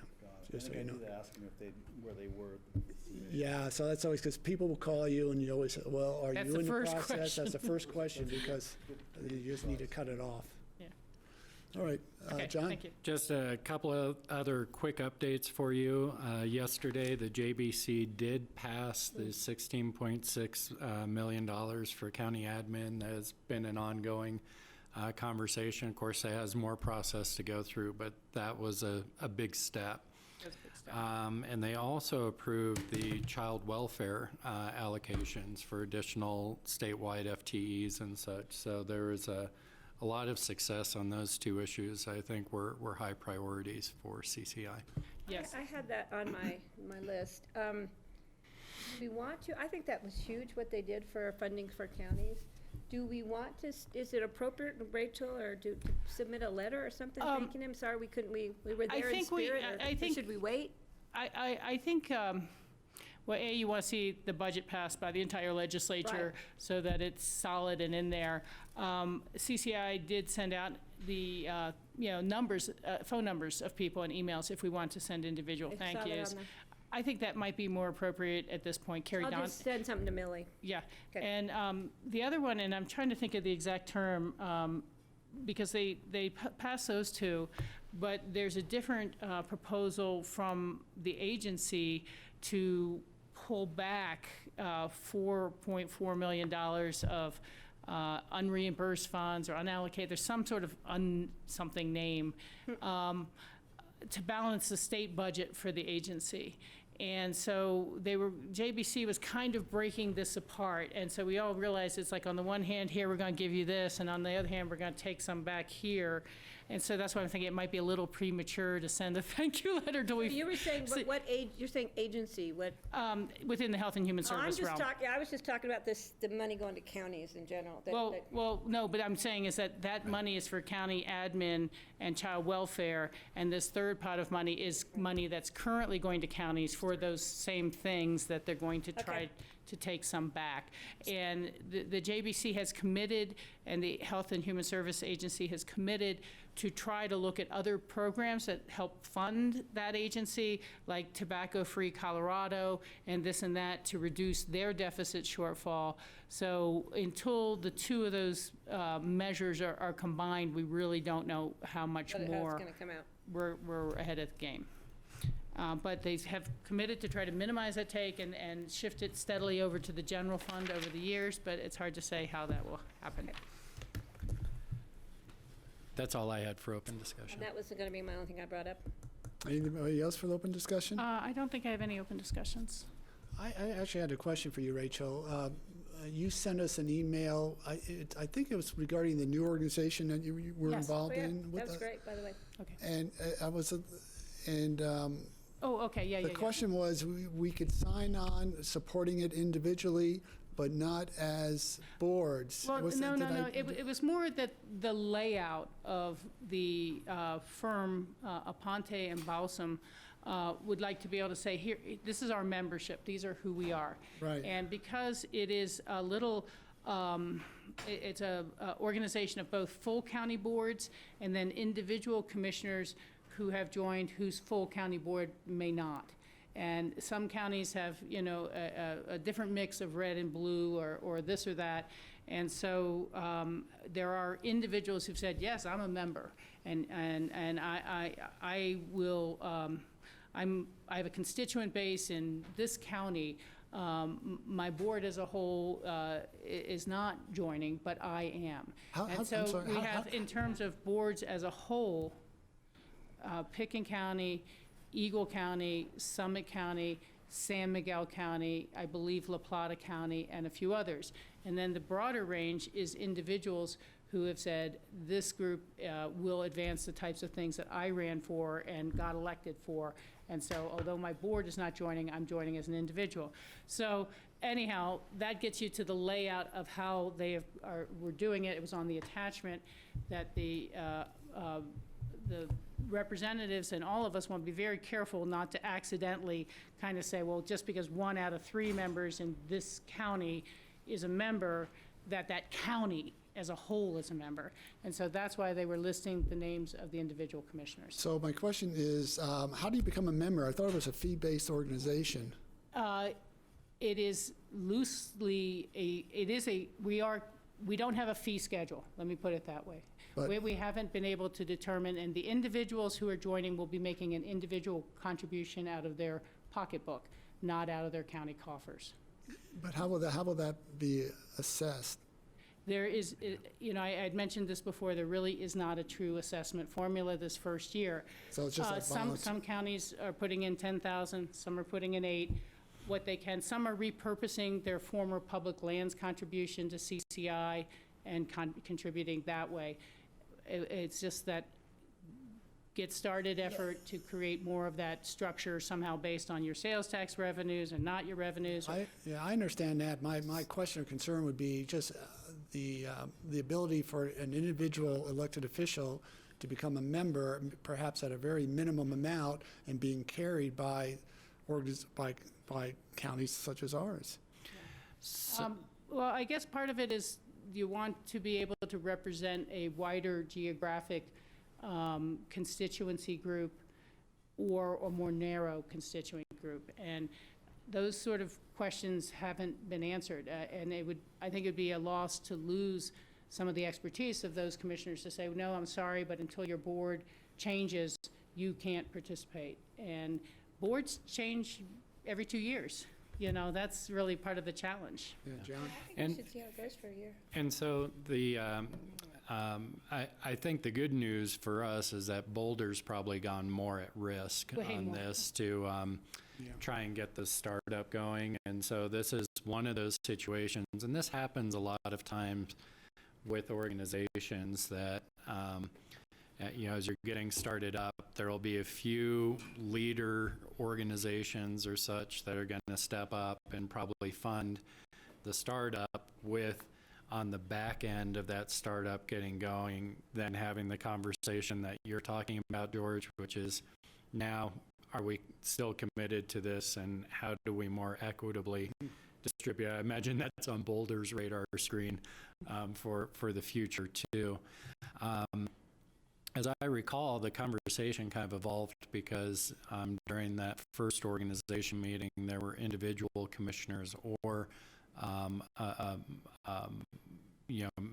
minority of commissioners on a board that were attending and wanted to participate and have their names associated with this organization, and they're trying to find a mechanism. And a number of those individual commissioners committed to write an individual check. And so I think the idea is there that there's got to be some way to distribute that burden. It's obviously harder as an individual coming out of the pocket, and there's a benefit to having more names, to Rachel's point about that geographic dispersion. But I'm just going to guess that it will be after the legislative session that this group would be able to come back and build those models. So that's something, Rachel, I saw you had a leadership position on the new group too. Co-chairing. So you are, you'll be in a position to really be at the That issue forefront of forward, those really. conversations. So we should be able to bring those back. So then, I'm assuming that we are all listed as supporting it. Well, again, when I sent you that email, it was Yes. from DC, I hadn't seen the layout until then. And so the only two names they had for sure were Steve Child and myself, who've participated physically. Right. And so I was like, well, wait a second, I have to double check with my Yeah, I board think we should be and on there. see if individuals want their names listed individually, or whether, to tell them to go back. But Yeah, I mean, it just seems like it should be the Pickett County Board of County Commissioners, because we've already contributed to be part of the organization, right? It was just the layout. Yeah, It's just the okay. layout All on right, their that was a little one-pager confusing. about who the Yeah, group okay. is. So is that okay then, to include both Greg already responded, Yeah. and you as well, Patty? Okay, thank you so much. Really appreciate that. Yeah. Okay, that's it for open discussion? Yeah. That's all I've Board, don't we have board? Now we have board report. There is still that second page. No, I'm on the second Okay. page. I got it. So, let's see, 4 o'clock, we got about a half hour. P&Z meets here, and they'll have to take down. So we should be able to zip through this relatively quickly. I'd like to get these board reports down to sort of a more succinct updates and what's really pertinent that we should be needing to work on. So let's start with Northwest COG. Northwest COG, yes, John was just here. Nothing new, because we have our meeting is coming up, and then I'll keep the board in tune to the strategic planning meeting in August when we get those details worked out. The Rural Resort Workforce Meeting, we had that great presentation, and their meetings are coming up. Going to try and do the ones that I can attend in the next year, and we'll see about the face-to-face, because they tried to work it out so I could be there, which I thought was very nice of them. ACRA, I want you guys to know I'm really excited to be on the ACRA board. It's great. We have presentations at every meeting, but there are 2 events coming up I want the board to know about. There's Business After Hours. It's on the 16th of March. It's from 5:30 to 7 at the new Aspen Kitchen, which is where the old Gap building, it's the new restaurant upstairs.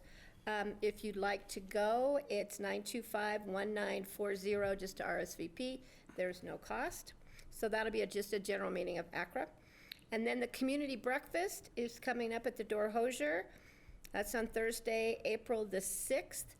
That's usually a great event, from 7:30 to 9. It's a $35. Same number to RSVP, 925-1940. I'm going to talk to Charlotte, because I'm definitely going to go to that. That's usually a great event, early morning. So other than that, was that succinct enough? Yeah, perfect, Patty. Oh, what other Can things? I ask a question? Yeah. Yeah. When you said the community breakfast. I know Accra in the past used to have a joint, like, city meeting, and the city would update them with all their projects. Do you I don't think- know what's going to be part Okay. of that. It was just I'll on find the out thing. more later from you Yeah. then. The other one is the Colorado bark beetle, which is now High Country Forest Collaboration. We're going to be doing the meeting. Sloan and I are working on it. It's not on here. It should be on here.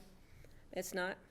And the meeting's going to be in Carbondale, and we're going to bring in open space and trails. We're going to do local Roaring Fork Valley projects like the prescribed burns and any of the other issues. So I'll give you guys, if anybody wants to go, it's in Carbondale. I think it's going to be, it's the one Friday in April. So usually a Friday when we don't have anything. So Okay.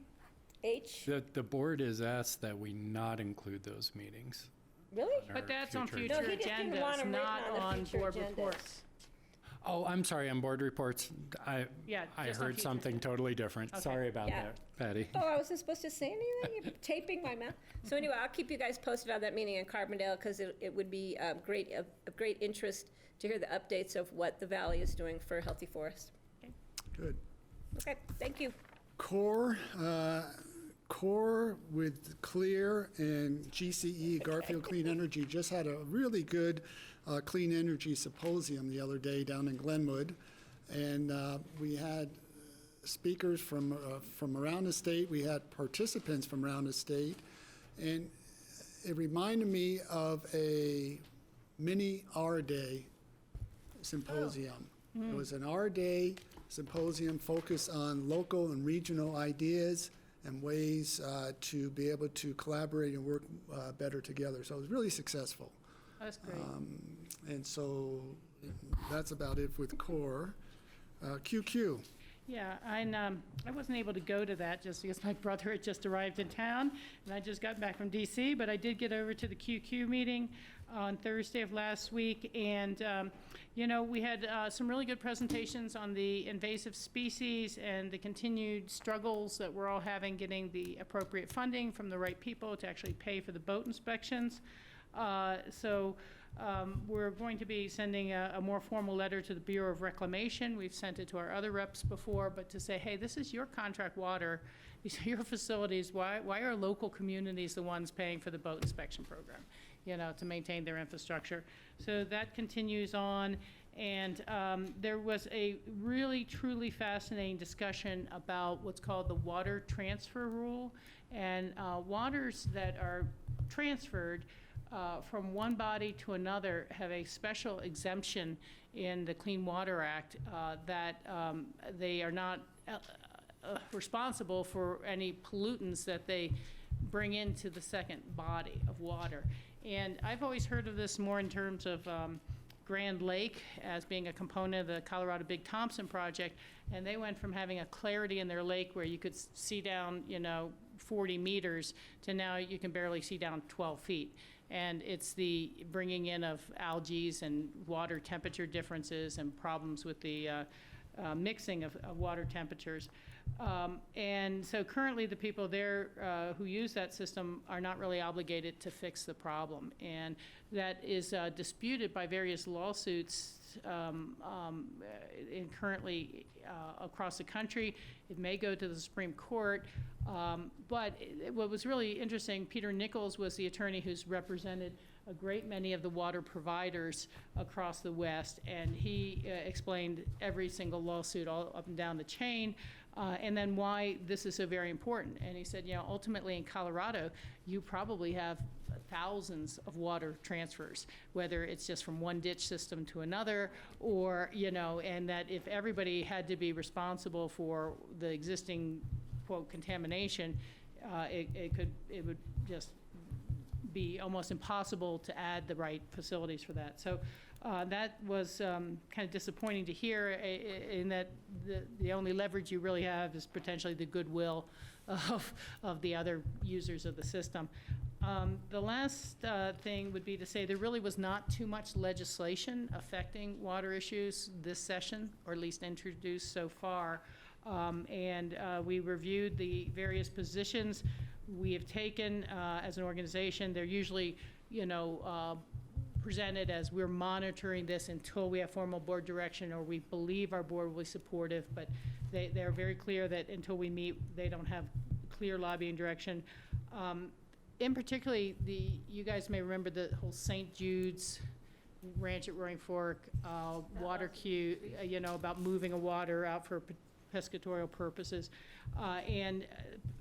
So many people felt that the water court ruling on that was vague, that they have tried to come up with bills to clarify it.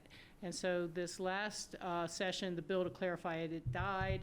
There was a working group throughout the summer. Our attorney and the expert on this, John Ely, has continued to have some doubts about the current bill, that it could have some unintended consequences. There's a huge long list of people supporting the bill, including Aspen and including others, because they're afraid that water rights that are being shepherded down from one end to another could inadvertently be disqualified by the court ruling. And so they feel there's something there that needs to be fixed, but on the other hand, we feel there's something there that could be some unintended consequences. And so I just would report back that because QQ is a consensus-based organization, and Pickens County had some reservations, we are just maintaining a monitor position, and we're not jumping in to support that issue. So I'll leave that with QQ. CCI? CCI, the next meeting is going to be coming up on March 16th and 17th. And we will see what new bills have been introduced and what bills we've been able to get killed since then, or had supported, got passed. Obviously, the county administration and funding it was a big piece and very, very important. Particularly the $16 million was part of a 3-year effort to bring the number of workers up to par across the state. And so, although budgets are tight, they followed through with that. George, with your indulgence, I'll take a moment on NACO in DC, which I went to from CCI, National Association of Counties legislative meeting. It was a good 3 days. I would say uncertainty reigns in many areas because they don't have proposals, they don't have new directors. We heard that very clearly. We had a meeting with the staff of the Energy and Natural Resources Committee. So it's the staffers for both the Democratic and Republican side. One lady, very good and very straightforward, working for Lisa Mikowski, is like, we don't know. we don't know anything. We don't know what the budgets are going to be for these agencies. We're hearing a little of this, and then we hear a little of that. But in terms of public lands policy, it's totally uncertain. The one thing, since then, of course, Zinke has been sworn in and passed confirmation to be the new Department of Interior Director, and one of his first acts was to repeal the rule phasing out lead bullets. And lead is actually a major environmental pollutant. It piles up in lakes from duck hunters, it piles up in carcasses of animals. It's part of the reason condors are dying in this country. They have too much lead in their system from being a scavenge animal and eating the lead shot. So that's not heading in the right direction. We saw the... Really, and what is heading in the right direction in DC? I'm going to say I haven't seen too much yet. But we were there also when the Waters of the U.S. rule was repealed, and Pickens County actually sent a letter in support of that. There were flaws with the proposal, but it was more that we want some certainty, and we want to send a message that let's get on with this. We've had years of uncertainty about what is a wetland, what isn't a wetland, when the Army Corps can issue a permit or not, what mitigations are required. So with that repeal, that item was passed and signed into law far enough back that the Congressional Review Act will not take effect. Unlike some other rules like the BLM emissions, methane capture, that they can pull back into Congress and just repeal it. And their rule is anything that was just signed into the federal legislature and taken effect within the, quote, past 60 business days. And because Congress only met so very few times last year, the 60-day calendar goes back to June of 2016. So anything that wasn't, is totally enacted and in good standing and in power before that date can be repealed, and Congress is doing that pretty rapidly. But the good news on the waters of the U.S. in a sense is that the process on that will be different.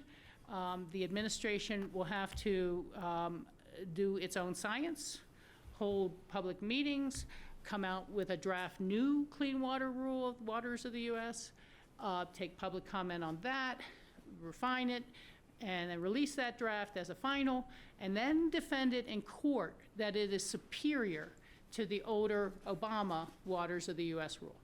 And so that process, folks, essentially is probably 3 years long, and we all will live in a period of uncertainty and back to where there were only stray court cases like Rapanos offering any guidance at all. And so this is very unfortunate, but that's where that is. And then the last item, of course, everyone was quite nervous about and buzzing about Affordable Care Act. What will that do to communities? What will that do to state budgets? The National Governors Association Western Governors was in town at the same time and having some meetings with President Trump and expressing the real concerns about passing Medicaid into a block grant program that then would be diminished. I think you all saw that the Paul Ryan repeal and replace plan was released last night. And so there seems to be a lot of opposition coming to that from all sides of the aisles. Not sure that it's really going to go very far, but it really struck me. I mean, and we're seeing other people, some Colorado legislators who are really on the fence and starting to respond to the public pressure of what is going to happen to, you know, my mother who's a cancer survivor, what's going to happen to long-term care of people on, you know, all across the board. So it strikes me, John, that it really might be timely for us to send a letter to our federal delegation, Representative Tipton, Polis, DeJette, all of them, as well as Bennett and Gardner, to express the concerns that we have for our Medicaid population, how we have this many people now, we have a growing senior population who need those. But particularly for me is that, wait a second, we followed the promise of the Affordable Care Act and invested in a facility to create a qualified medical home for our residents. And are we going to be, is that a stranded investment? Is that, you know, how will we do that? And so I think that we need to let them know that we were acting in good faith on provision of appropriate medical care for our residents. And that things like the background funding for these medical home centers is important for rural health care. But just to put in what we want to see, or what we need to see if there is a replacement bill. We did, because the board had given us direction to issue, I think, following on the social service meeting. So we did do, and I think all of you got it, a letter. It could have just slipped my mind because okay, it all keeps rolling around again. What and I'd again. want to be sure is that you've had a chance to look at that and see if that, because I think we sent that letter, but if we didn't, we can revise it.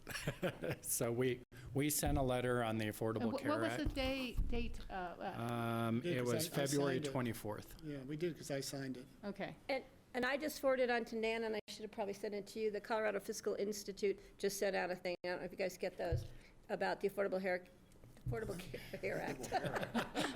Her mail's had her. So can you get, and the issues with Medicaid. And so I sent it on to Nan, but if you want to get that just for information. And I'm not saying this is immediate tonight, and we need to have Nan and others take a look at it, but maybe there's some areas where we can get more specific. The current proposals are very detrimental to women's health, that any number of things that are currently covered would no longer be covered. You know, matters of those, and you know, maybe it's a little more questioning. Will you support insurance companies having annual limits in the future? You know, but we need to. We'll have another conversation on that. Yeah. Thanks, George. That was NACO in DC. All right, thanks. Where are we? Steve went to the Club 20 meetings in my absence that were last week. I will be attending the Club 20 meetings this week, Thursday and Friday in Grand Junction. Roundtable? No, I think Lisa McDonald and John Ely's office are participating more directly with that, and Steve may have been, unless you went to the last meeting? No. So Okay. I have been forwarding all emails to Lisa and John. Okay, Ruapa, Greg. We haven't had a meeting since our last report, but I Okay. have been corresponding with Mark Fuller about, I know our next meeting will be April or May 17th. And we're looking at doing more public outreach this summer, and you'll hear more about it soon. In the hopper down the road, I know Mark is interested in bowing out and looking for a replacement person or two in some capacity to replace him as, but he's still with us for the time being and running the show. Good.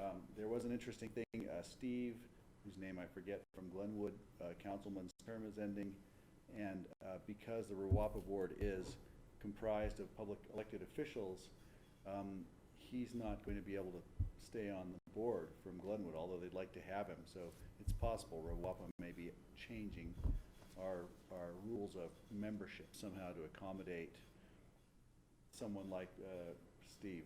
Sorry, I can't think of his last name right now. Beshamir. Yeah, so that he could stay on until the next elected official comes with it. You know, the only thing I was gonna, if I could add after that, is I did go to a meeting for Colorado Humanities, came to town and did a series of focus groups, and I attended one, and they were just looking for information on how they might help our communities, you know, better coordinate arts and humanities in the valley. And we talked about valley-wide solutions.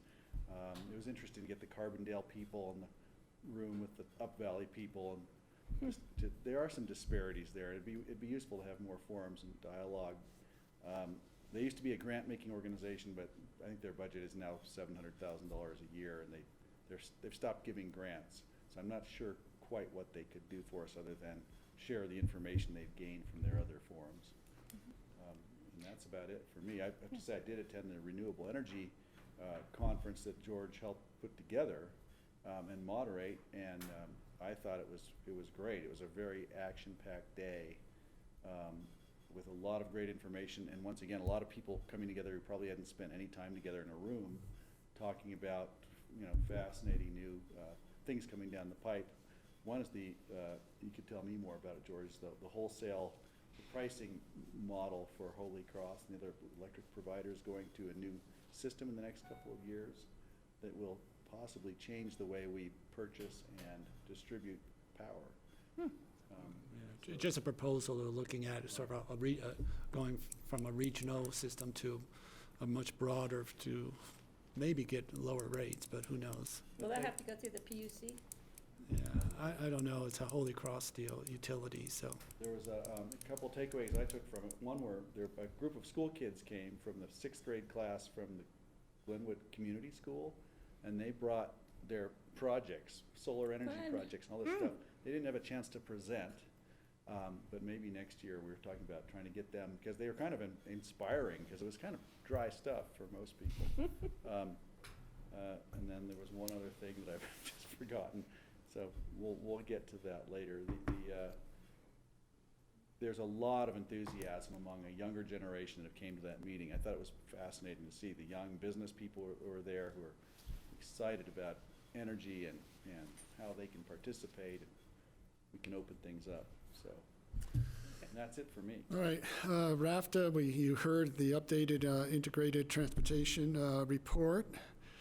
We'll continue to do that. We're working on the access corridor, the Rio Grande access corridor. We have a draft that's coming before the board this Thursday. And of course, RAFTA, along with CAST and support from Diane Mitchell-Bush, was able to extend the Rural Transit Authority for another 10 years, which was great. Very good. Yeah, that was great.